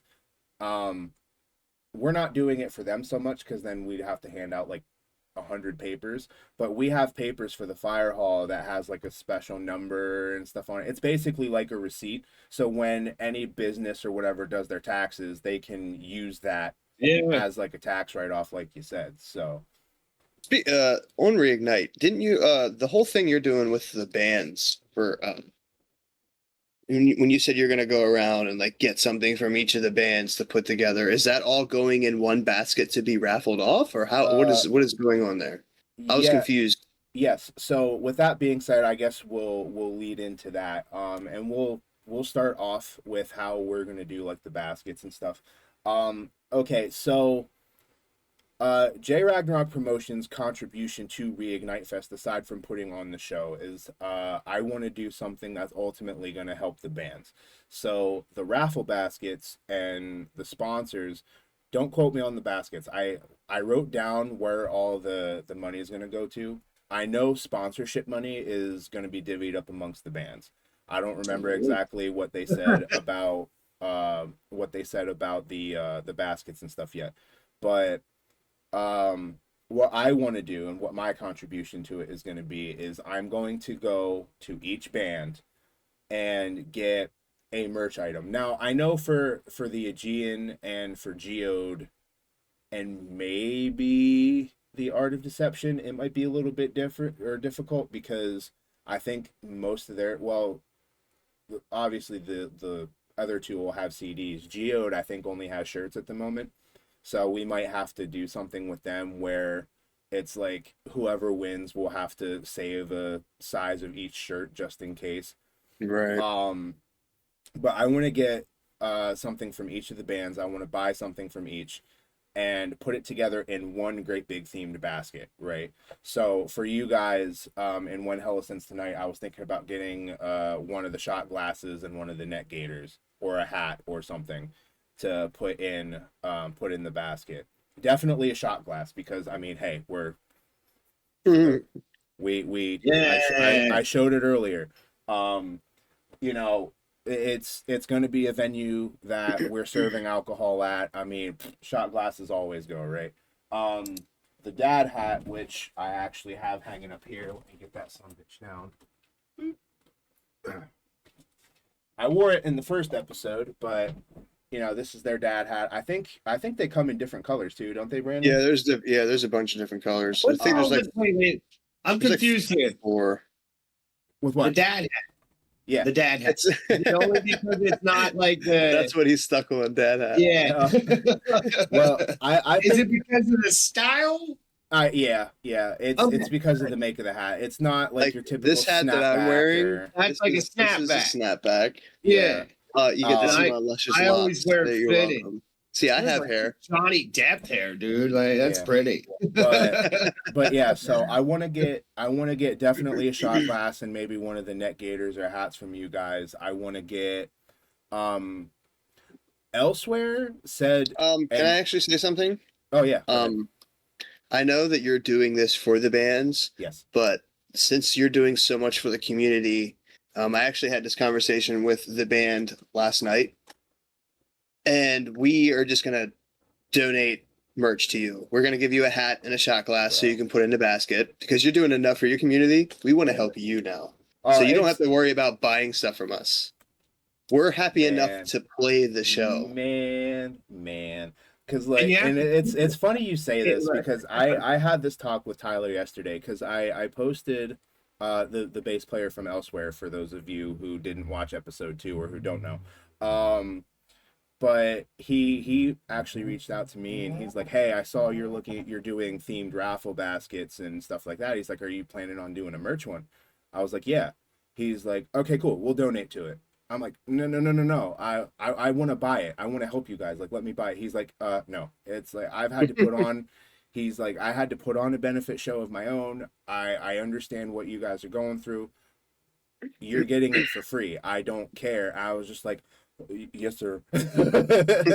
So yeah, you're not buying merch from us unless you want your own personal shit. You can get a shirt or whatever. I'll make sure we have your size, by the way. Oh, absolutely. Promise. And let me tell you something. You get a shirt in my size, I will buy it, and I will not take it off for like a week. No, I lie. I will take it off after a day and wash it. But no. So Elsewhere is planning on donating some stuff.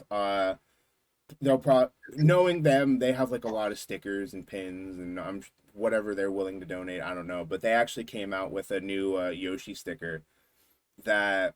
The fat Yoshi sticker, and it says something along the lines of like, I spent my whole life wishing I would die or something like that. Hold on, I have to look it up, because it's gonna bug me if I don't actually see what it is. And they did another one for the Barbie movie that says, I can never be Ken-nuff. And, yeah, so yeah, there's the dad hat with the dad joke. All right. Yeah. So there's there's the Yoshi sticker. You can't see it, but it says Elsewhere on the side, and it says, I spent my youth wishing I would die, and then there's the I can never be Ken-nuff sticker. That's hilarious. Yeah. But they may donate some stickers. I don't know. We'll see when the time comes, or when they let me know, and when I know, y'all know, because I'm gonna advertise it. What else? I need an Elsewhere patch for my I battle know.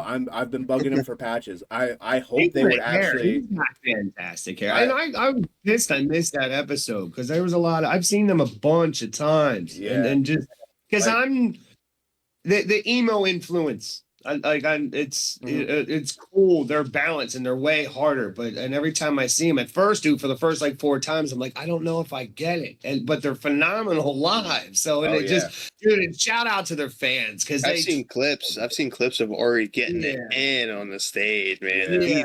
His energy is insane, and Tyler too. They're Like that dude, they're wild, and he they're gets it in. great live.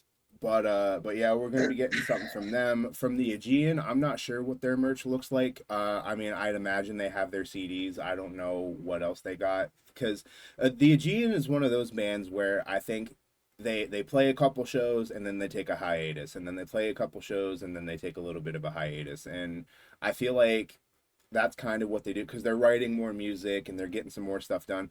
I actually think there's a couple bands for this for Reignite who have new stuff coming out. Like Elsewhere has stuff coming out early November.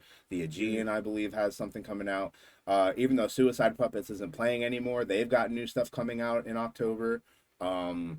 So One Hella Since Tonight, you guys said you were working on new stuff. I don't know when it'll be released. We don't have, yeah, we don't have the drop dates or release dates yet, but there's Yeah, a couple. so- There's a couple things we just threw into the pot that were. You know, The Art of Deception, I mean, just dropped Despondency, and they said on another podcast they're going to be dropping another song sometime here soon. But yeah, so The Art of Deception, again, I don't know what for merch they have. I think they have like hats and stuff. Again, I'm going to get something from each band. We're going to put it into a basket and we're going to raffle that off. Another thing I really want to do is I'm going to have to go to like Staples or Walmart or something. I want to get a big poster printed out, like a good actual and I might have to revamp some of the poster a little bit just so we can get everything What to you want fit. the show, the actual flyer? Yeah. I want to get a big poster of a couple big posters of it printed because I want to have one for the Fire Hall because it is their first, show and I want one. whatever. I want one. Yeah. I want one. and yeah, there's just going to be a line of posters going between all the merch tables. Have everybody sign it. Is that what you're? Yes. You want everybody to sign it? So for the raffle, I very, very much apologize. I need to go handle my dog real quick. He's no, you're acting good. a fool. I'll be like 2 seconds. You already heard this, but for the listeners at home, basically, I'm going to print out a big poster and then I am going to have all the bands sign it. And we're going to have it framed and everything. I'll put that in the basket with all the merch stuff. So then you have something to take home and hang on your wall. And then we're going to have one for the Fire Hall to hang up as well. And apparently you guys want one too. So Yep. we'll figure that out. Again, there's going to be a conga line of papers going through. Another basket we're going to have is a group of friends that I work with will be putting together a booze basket. I don't know what will all be going into it quite yet. Obviously alcohol. They're looking into maybe some like nice glasses or shot glasses, stuff along those lines. We'll see what that looks like when we get there. I think and don't quote me on this yet, listeners, because we're still waiting to see how it pans out. But Dunkin' Donuts is planning on donating some baskets. We're getting one from I think Danville and Bloomsburg. Well, and I'm proud of you, man, because thank you. This is one way that what we got into. The first thing that I actually ever did is we did a car show that was with that was Horsepower for Hope, and we always and that was how I got to know a lot of these bands, and it is surprising because out of all the different genres, I mean, every group of music has great fans that does stuff, but the least expected is always the metal scene. Same as motorcycle gangs and stuff get missed, but the community is freaking incredible, and the fact that you found the Danville, the fire company that'll let you do that. Oh yeah, because a lot of places, you know what I mean, like your type of show, and it's cool, and just wait, man, it's gonna be a cool feeling. I'm enjoying watching you do it. Oh, thank you. I wholeheartedly appreciate it. It's starting to come together fairly nicely. And like I said, we're probably getting something from Dunkin' Donuts. Bunkhouse, your wife, is obviously throwing some stuff together for us, and we wholeheartedly appreciate all of you who have made baskets or are making baskets for us so far. We are definitely taking more. So if you see this and you want to, DM me on all of my stuff. And also we got a good handful of sponsors. Obviously, Cabal Entertainment, who is going to be sponsoring the event. You Need a Pizza, Rock God Brewing Company, who's also based out of Danville, who also does shows in Danville. Again, more kind of like with the Bunkhouse, they do like a lot of the local like punky instrumental covers, you know, type of bands. Weird shit. We're Marucci Realty said that they would. We just haven't they haven't decided on an amount yet. We're, you know, reaching out I have to other returned. places. Hello. And then we got donations from some of the local businesses in Danville. Friendlies is giving a gift card toward the cause. Domino's, Wise Potato Chip Company is giving us some stuff. And Seidel's Mardi Gras is giving two $25 gift certificates. At least as far as we know now, and there's plenty more to come. Now that's And everybody's going to be giving me high cholesterol after that. I'm yes. so happy. Yes. I'm going to be Fat Yoshi from elsewhere after the show. Bro. Yes, and we are doing food. That's going to be more in my dad and the vice president's wheelhouse, because they're going to be deciding whether they're making it themselves or they're going to be hiring a food truck. We don't know. We'll figure that out when it's closer to time. But other than that, obvious details. It is at the Danville Ballroom in Danville, Pennsylvania on Mill Street. I don't remember the exact number, but shouldn't be too terribly hard to find. There's a bunch of municipal parking lots all around. By the time the show starts, there's parking all along Mill Street. It's basically like the little business district in Danville. It's right around the Dollar General, the Biters. When you get there, you'll know. Tickets are $15 pre-sale, and $20 at the door. If you get them directly from me or one of the other members of the fire company, it's $15. If you order them through Square, which I will pop up the QR code over yonder way where I'm Right pointing. about where he's pointing. It'll be there. It'll be there. Right about where I'm pointing. It'll be right over here. Pause if you must in order to scan it and get your tickets. Just something to keep in mind, though. Dropping a little bit of a bomb here. Oh no, my Goomba. There will be a $1 service fee through Square, so it'll be, if you use your card, it will be $16 for pre-sale, and it'll be $21 for door if you use your card. So cash is key if you want to save the buck. If you see me roaming around town, holler at me for a ticket. Brandon, I will obviously see you beforehand, so if your wife wants bring two. Or Bring yeah, two. I guess I don't need to buy one. Yeah, you're playing, you schmuck. I'm so used to buying tickets. This is ridiculous. Like I said, if you see me, flag me down. I will have tickets available. If you order through Square, I will be personally myself mailing them to you, with something a little special in there. So keep in mind, nothing too special, but you'll get a special little thank you from me because I'm a nice person. If you send me a severed head, I'm going to be very upset. Oh, I want a severed head. I would. That would be awesome. Here's your ticket that falls down its throat. So some other details about the show. Doors open at 4. Band starts at 5. And we are going to be playing music until... Well, the event's going to go until basically they call last call, which I think for us is like 1:30 in the morning. But the music is obviously going to stop before then, because you're going to have some old heads who are going to be like, I need a nap or I need to drive home or some shit like that, you know?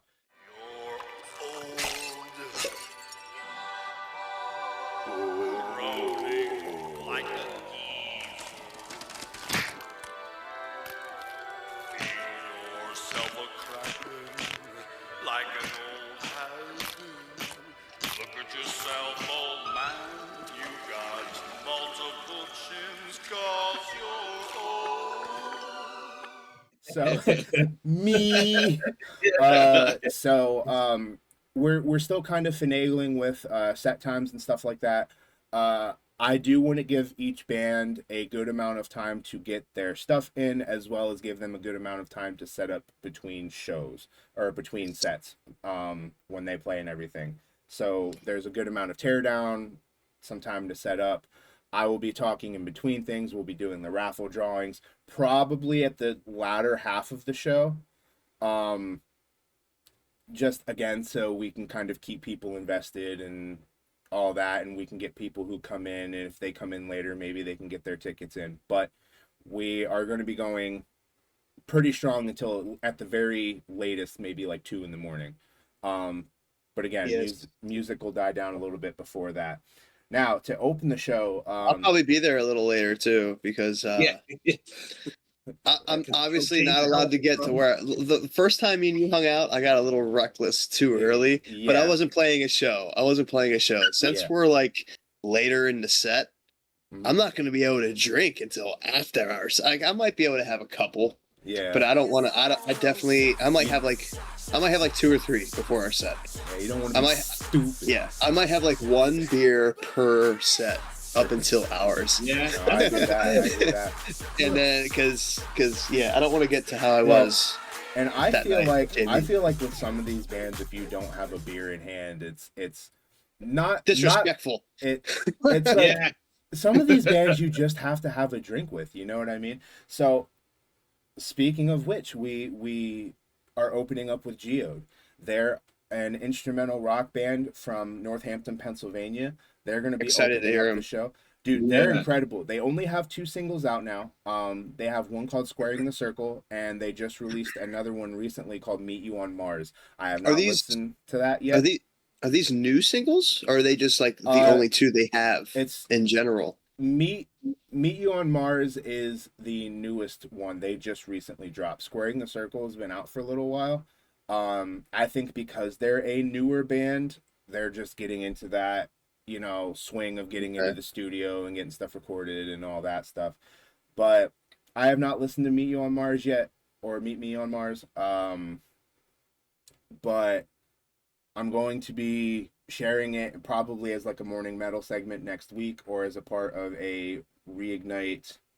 Yeah, it's Meet You on Mars. Okay, just so make sure It's I on got that right. it's on the Reignite playlist that you have on YouTube, correct? Not yet. It Not yet. just dropped. I'll probably be adding it right after this episode, just so we can Okay. keep that updated. That Yeah, was a hell of a Um, plug, dude. I'm gonna yeah, you're welcome. That was- this guy gets it. This guy gets it. I'm gonna be I'll, as soon as it gets on there, I'm gonna check it out. Yeah. Yeah, for sure. So that'll be added to the playlist, and any new stuff that drops from any of the bands, I'll be shuffling onto the playlist as well, just so we can get a little bit of a feeler for what to expect at the show. Okay. And then after that, we are going to have Escape Artist play. These guys are fairly close to Danville. They live in Milton, or at least the majority of them do. They're more of like a metal / deathcore, much like you guys. I'm really good friends with a lot of these dudes. Gavin and Tyler specifically, they're super nice guys. I used to work with Gavin.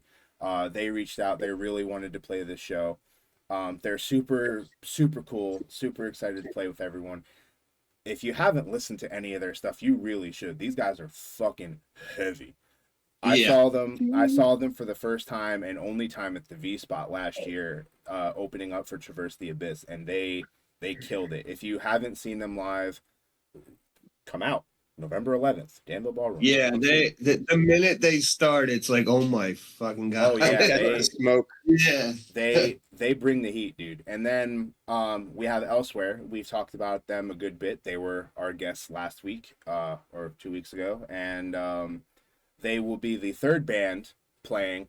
Again, they call themselves like a melodic hardcore band, with like metalcore elements. They have, as you alluded to earlier, Chad, the emo influences. They take a lot of influence from so many different genres of music. And pull it off. Yeah, Oh, Like, they it's do. not, it's not Like, easy. honestly, these guys have such a unique sound. I talked about this in the last episode, but they mix up their songs with elements of spoken word. They do normal singing. They do screams. Like, the entire band every member has a personality of their own, and it's something that they bring to the table and really make special, right? Ari has so much energy, and he pours his heart into everything he does. Tyler's the big hype guy, right? Yeah. Tim is kind of like that stoic guitar player, just kind of, doing his thing in the back. You got Josh, Josh on the other guitar, who goes fucking ham. I don't know, Yeah. you know, that guy on guitar is a fucking animal. And then you get Ricky on drums, and dude is again a beast on drums. He's like a machine. All of those guys are like a well-oiled machine, and they work so well together, and they are going to bring, you know, a great bit of depth to this show. And then after them, we are going to be having the Aegean play, which if you haven't listened to these guys, you definitely should, and especially if you're a big fan of a bunch of different types of rock music. They're from around. Oh, sorry. Before I get into it, Elsewhere is from around Harrisburg and York. I did not plug where they're from. I like to say like, hey, we're PA bands. This is an all PA band show, so keep that in mind. The Aegean is. They say they're from Eastern PA. I know at least one of them's from Danville. He's actually a couple minutes from the venue, so Nice travel time. yeah, Yeah. it's just like I just gotta wake the fuck up and walk over. But no, like if you're fans of just rock music in general, you wanna see these guys. You wanna listen to these guys, right? They have power metal elements that they have like a little bit of elements of black metal. They have your standard rock and roll. They have, you know, your heavy metal stuff. You get little glimpses of like Lamb of God or Cradle of Filth, or I can't even think, you know, who's a really good like power metal band. I don't listen to a lot of power metal, but you get the idea. Just listen to their stuff. They're, you know, Corey, their singer, joked with me, and he's like, "Yeah, we couldn't figure out a subgenre we wanted to be, so we're a little bit of everything." And so if you want a really diverse and unique sound, check those guys out. Obviously, we just talked about them. When Hell Ascends Tonight, they're, you know, pulling up right after them. Your metal deathcore, death metalcore, whatever the fuck you want to call it, band from Allentown and from what is it, Hellertown, around that area. Yes, Hellertown.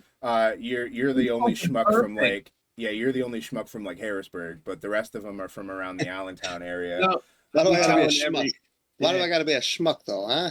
Yeah, because I'm cool with you, and You unless think you're you a wise guy, huh? and- Forget and- about it. Forget about it. unless I'm cool with you or I don't like you, you're a schmuck. Alright. Or if I'm cool with you or I don't like you, you're a schmuck. If I'm not either of them, I don't know. Fuck it. I don't wish know. I lived in Hellertown. Hellertown looks. No, that's the fucking name. It's Yeah, the great. name itself is cool. Yeah, Right, but I mean, yeah. like going up there like every week, twice a week for practice. It's I mean, it doesn't look like a shitty area. It looks like a nice place. They got like cool stuff around there.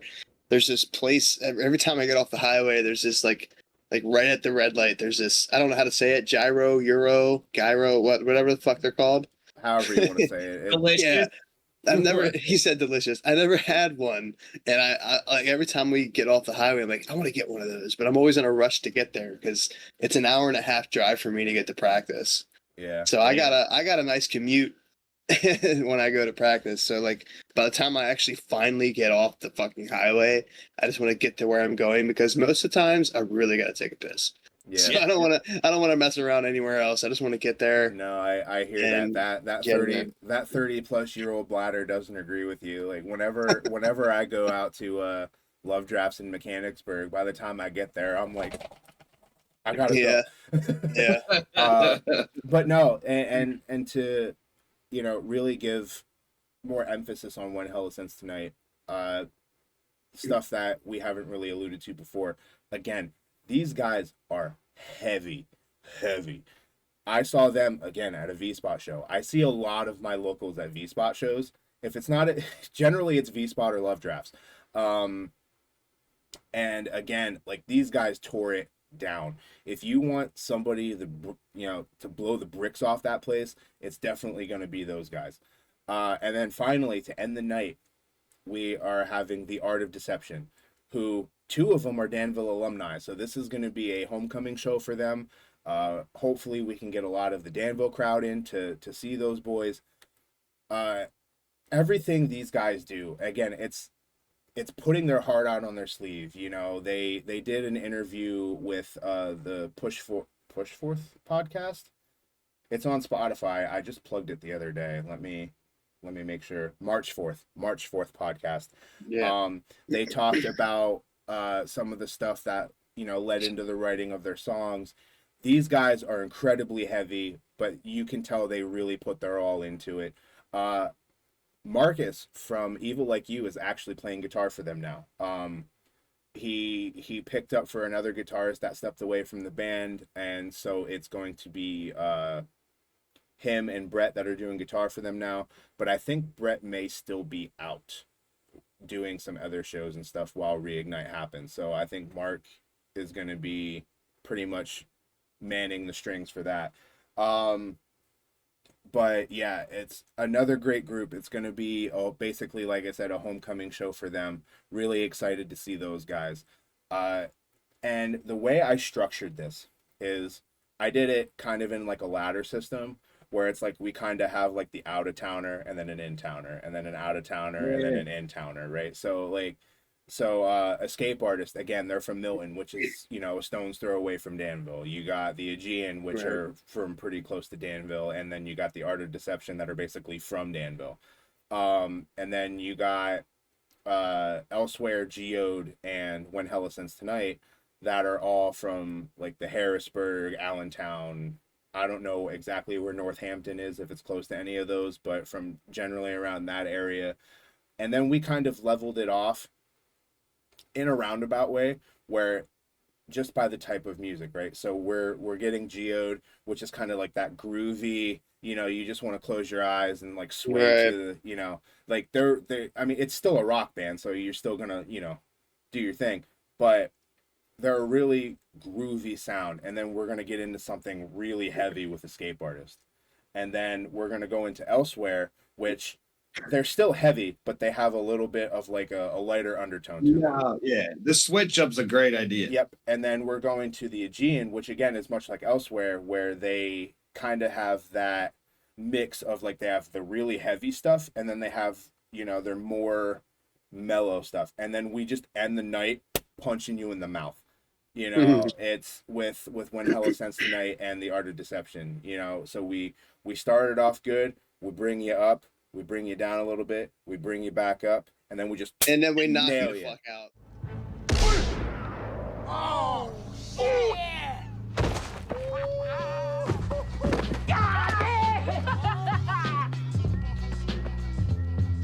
You got knocked the fuck out! And then we just nail you. And it's gonna be so incredibly fun. I can't wait for this show. I think it's gonna be a good time. Yeah, I can't wait either. Yeah. I'm so No, it's pissed. gonna that be it's- kick ass. I'm kind of pissed that it's November 11th. It's like, man, it's so far away. It's Why can't it be like? I want it to be tomorrow. The lineup's sick. I like as soon as you put it together, and then especially with When Hell Ascends, you guys went right up the thing too. You jumped like Well, right at the end. It's perfect. And that's the really cool thing, right? Is and I wanna give the flowers to Jesus, Matt, because he's actually been super instrumental to the success of this, right? So something that we initially kind of thought was small bananas at first about the event was when we created an event page, it was done through a personal profile, right? And he was like, hey, listen, like if you can get the bands to be co-hosts, that would mean we can get more eyes on it. All the bands can invite your stuff. And I was looking and I'm like, fuck, I can't fucking figure this out. You know, I was just like, we can't invite them. And that's because the vice president of the fire company, and again, this is a learning experience. I didn't know, she didn't know. This isn't a dunk on her or anything. She's actually been a super huge help in a lot of these regards, and showing the initiative to create the event. However, if we want to get more eyes on the event, we need as many people in on this as possible to get the invites out, displayed on their pages, and this, that, and the whole nine. So he's been like, hey, if you create an actual page and create an event through that page, it is going to be a lot easier for you to get Tag the word out. businesses. Yeah. So, well, not even tag businesses, but like I invited all the bands that are playing Reignite as co-hosts to the event. Um, Me, my dad, and the vice president of the fire company, we're all co-hosts to the event, so we can all invite people. Wait, does And Geode then, have a Facebook page? mhm.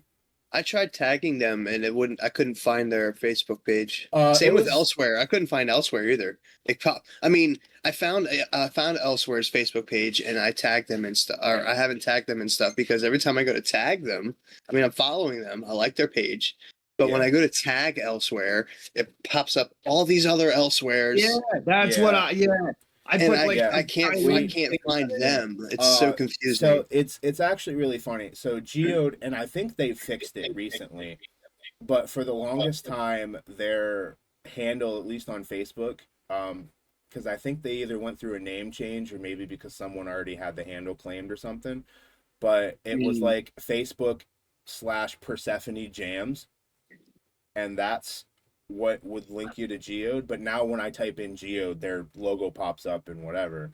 For elsewhere, I think because I've interacted with them so much, they're the number one search for me. But I get what you mean. I actually I dropped I'm this. looking at it right now. Actually, I'm trying to find Geo. I had no problem finding Elsewhere. I found Elsewhere Yeah. like that. If But when I try to tag them, yeah, it doesn't. yeah, It brings up it's- all these other ones. Yeah. But like I made the crack in the last episode of like I went to tag them on Twitter. Well, our Elsewhere doesn't have a Twitter. There's some overseas band that's also named Elsewhere that has a Twitter, and they'll be like, well, they'll be hearing from my lawyers. Blech. I'm like, okay, dork. I just now found Geode. Yeah. And then for the Art of Deception, now they fixed this recently, but for the longest time I was wanting to tag them and stuff and I couldn't. And I was just like, bro, like how do you not have a Facebook, you know? And then I Well, was a lot of people use Instagram because it's more. Well, no. See, here's the thing. They did have a Facebook, but I think a couple years ago their account got hacked or something. And when they blocked everybody, I was on the block list. Some family members of each of the band was on the block list. Friends of each of the band members were on the block list. Like a ton of people were blocked, so we couldn't tag them in anything. We couldn't see their page, nothing. And Nolan had to go in and take everybody off the block list just so we could tag them and shit. Because he messaged me, he's like, "Bro, if we see that we weren't tagged, we do have a Facebook." I'm like, bro, I tried. I can't find you. Right. And he's like, that's weird. And we looked into it and he's like, what? Like everybody's blocked. Is there any ex band members that had access to their Facebook page? Because they could have been petty and was like, you know what? Yeah. I'm just gonna. I don't know. Yeah, fuck that guy in particular. Fuck all these people. No, I don't know what the case was, but he went in and fixed it, and now we can tag them and everything. Also, if you want to view any of their pages, I do have a pinned post on my personal Facebook. I don't think I shared it to my JRagnarokPromotions page yet. Where I have all the bands tagged in the QR code like ticket post. So you can click through there as well. I share all of their stuff on and the really weird thing about Facebook groups, and I fucking hate this about Facebook, is when you're in a group, it won't let you tag the band unless they follow you. Yeah. Yeah, no, it's fucking retarded. And I'm like, I've dropped the F-bomb quite a bit. We need to have an F-bomb counter up in the top right corner. oh, just like we needed to have a like counter for the first episode where I was dropping likes like a fucking comma. I have this Scarface, the movie Scarface.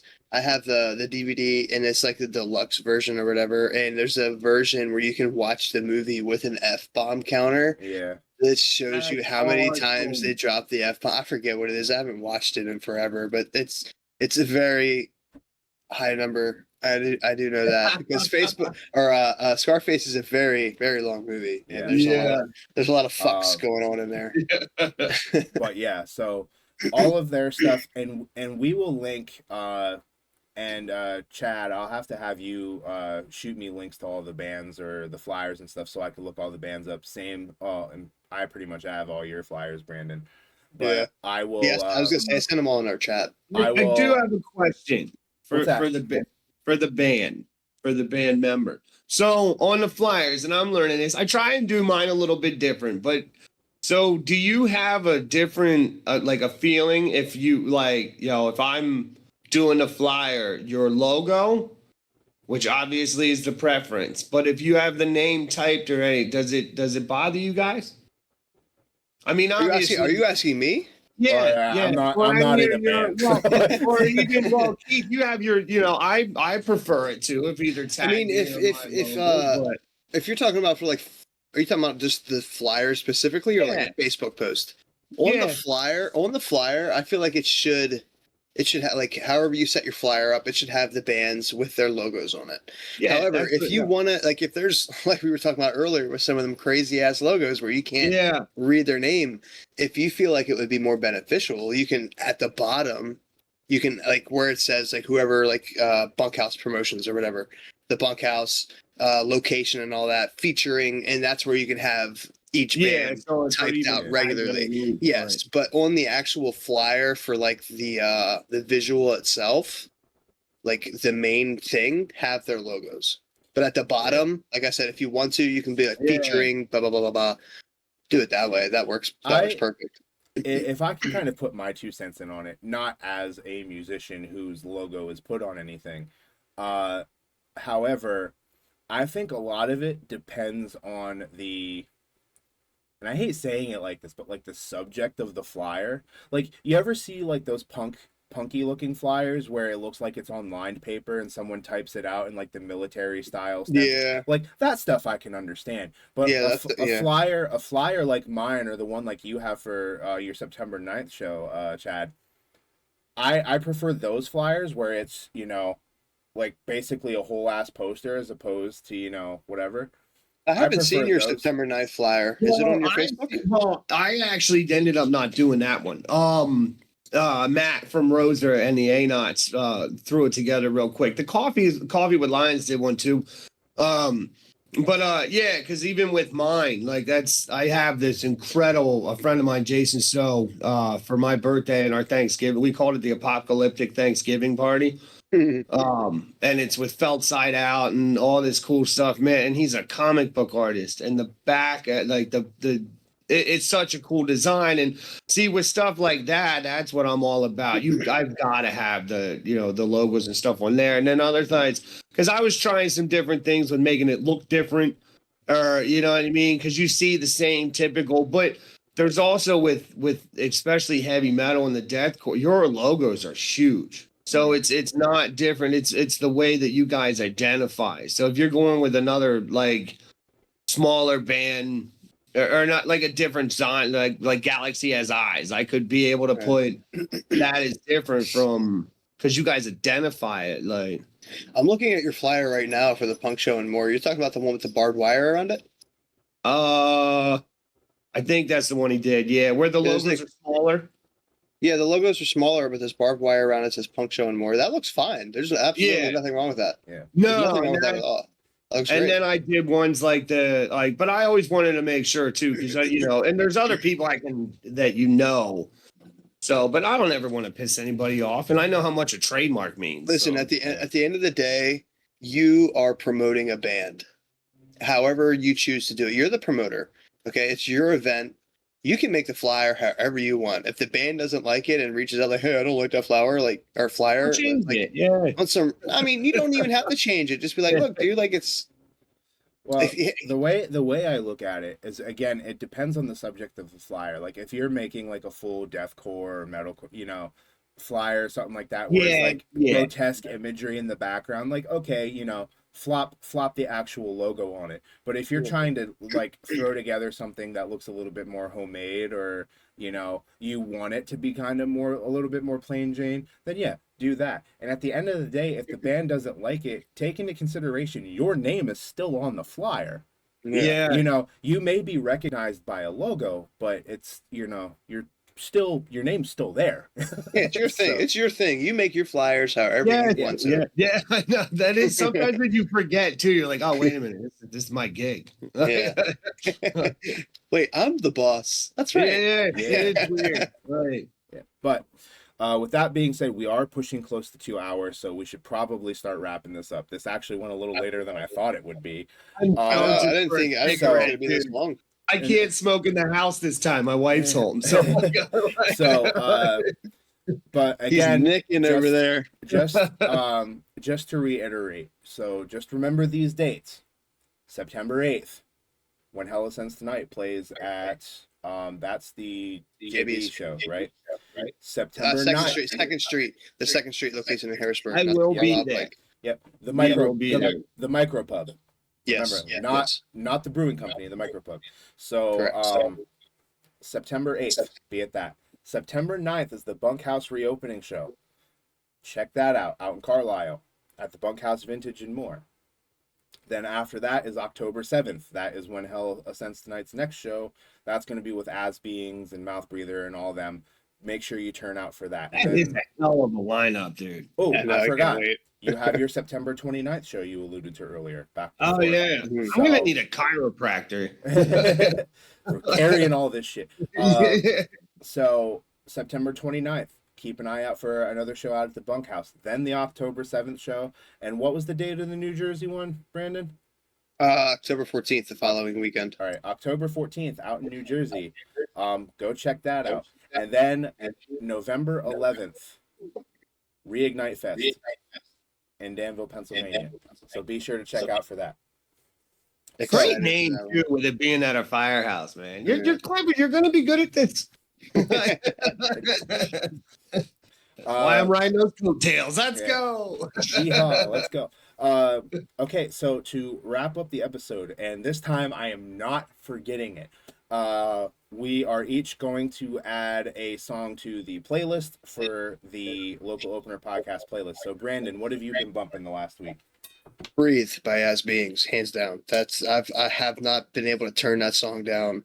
every time I open up Spotify or when I get in the car to go somewhere, the first thing I do is put that fucking song on. That song is my jam right now. I can't turn it off. Okay, so I know you said you possibly want to use it for like reaction material. So if you want to, whenever it comes on this playlist, you can just hit skip. But yeah, that's definitely the one I'm picking this week. Damn him. Well, and hopefully they don't choose that song to add to the playlist next week. Otherwise, we're if you want to, in all reality, you can do a reaction video to it whenever you want. You could do it like tomorrow if you want to. Just don't post it for a while. Yeah. Just like keep it in your. You know what I mean? Well, I think as far as reactions go, I'm gonna try to keep it a little bit simple and just continue the train of doing ones I haven't done yet until I start running out of bands, and that won't happen for a hot minute. And just then listen to it because you're gonna hear it. You're gonna hear it at the show. They're definitely gonna play it. Oh yeah, I hope so. They better. Shout out to Chris. You better play that fucking show. Play that song at that show. So Chad, what about you? What song have you been bumping for the past week or so? Felt Side Out, Ascending.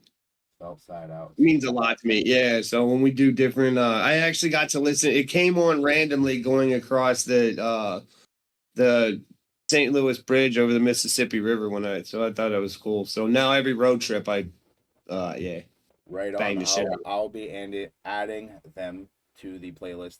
And as for me, not to kind of be a little bit of a downer here, but for anyone who's a fan in the heavy metal community, I'm sure there's a lot of crossover with the wrestling community. And for those of you who did not see the news already, Bray Wyatt, otherwise known as Wyndham Rotunda, passed away yesterday. So when this airs, it'll be a week and a day from then.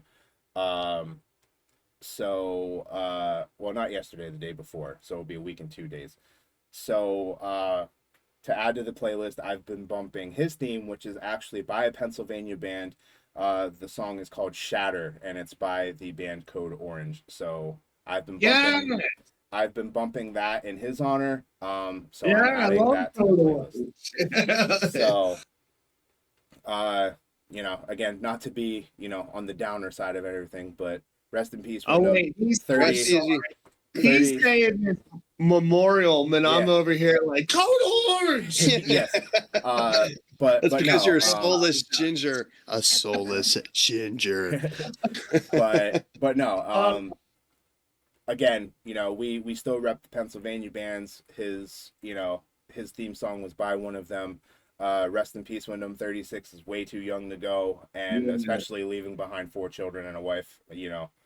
I can't speak for these guys. I don't know if they're wrestling fans. I am, but our thoughts and prayers, if you do that kind of thing, go out to the family. Um, Other than that, to get off of the little bit more somber note there, do you guys have any advice you'd like to share? I mean, Yeah. so we'll start with you, Brandon. We'll continue that clockwise motion. Do you have any advice? And we'll keep it to the theme of the episode. Preparing for a show you're about to play. For anyone, like, what do you do? What is some advice you would give for someone who wants to play a show? Oh damn! See, I knew we were gonna do the advice bit, so I actually prepared something, and then you just went and twisted it on Well, me, I mean, you and can. now I have to do something different. No, you're good. I mean, if you don't want to do that, I mean, obviously a lot of No, our I mean, audience are like, probably I don't. musicians, but As far as advice for getting ready for shows, I don't really have any because this is my first show. What I'm doing though is just riding the wave. I'm anticipating it. I can't wait. well, But I think if there's any person who should have advice would be the person who is coming up to their first show. So, well, I mean, that's what I'm saying. Like, I'm practice, practice, practice. I play the set every day, 3 times a day. I've probably played these damn songs more than the members that wrote them at this point, because I literally play every song 3 times a day. I go through the entire set. Besides the 2 newer songs that we have written, I play everything so many times. I'm gonna get to the point where it's like, here it is again, playing it. No, that's never gonna happen. I love it. I love the songs. I love them all. Like they're fun to play. Just don't overthink it. Like your music's fire. You're gonna go out there. You're gonna kill it. And another piece of advice I can give anybody is if you're having a rough time at work and you're taking so much shit and you can get another job, stick it to the man and tell him to go fuck himself. Yeah. It feels so good. I promise. I promise. I've never in my life told my boss to go get fucked until last Tuesday. So- and it was when I walked out of that place, I felt so good. I was like, yeah. not to go off on a little sub tangent, but when I worked at Burger King many a moons ago, when I put in my 2 weeks notice, I did it in the most like weird way. So, have you guys ever heard of the book called T-Rex Trying? Nope. So it's basically like a children's book of T-Rex trying to do like a T-Rex trying to do certain things, but he can't do it well because his arms are small. So it's like, oh, T-Rex trying to paint a house and there's just one red stripe around the house. Right? That's funny. So when I put in my 2 weeks notice, I was like, oh hey, in X amount of time will be my last day. This is my 2 weeks notice, and I drew a picture from the T-Rex trying book, and it's like, and this is a T-Rex trying to manscape, and he's just like he can't fucking reach. And I was like, so yeah, thanks, and I'm out. See you. 2 weeks notice, that's great. Yes, I put in my 2 weeks notice. I drew that on the note and I stamped it to my manager's desk. I'm fairly certain I don't know if they got a kick out of it, but oh well. I would have. Yeah. So, Chad, as someone who is mainly into booking and stuff for shows, what advice do you have for anyone who is, like me, new into the booking scene, or something like some knowledge you want to instill onto someone who's new to all that?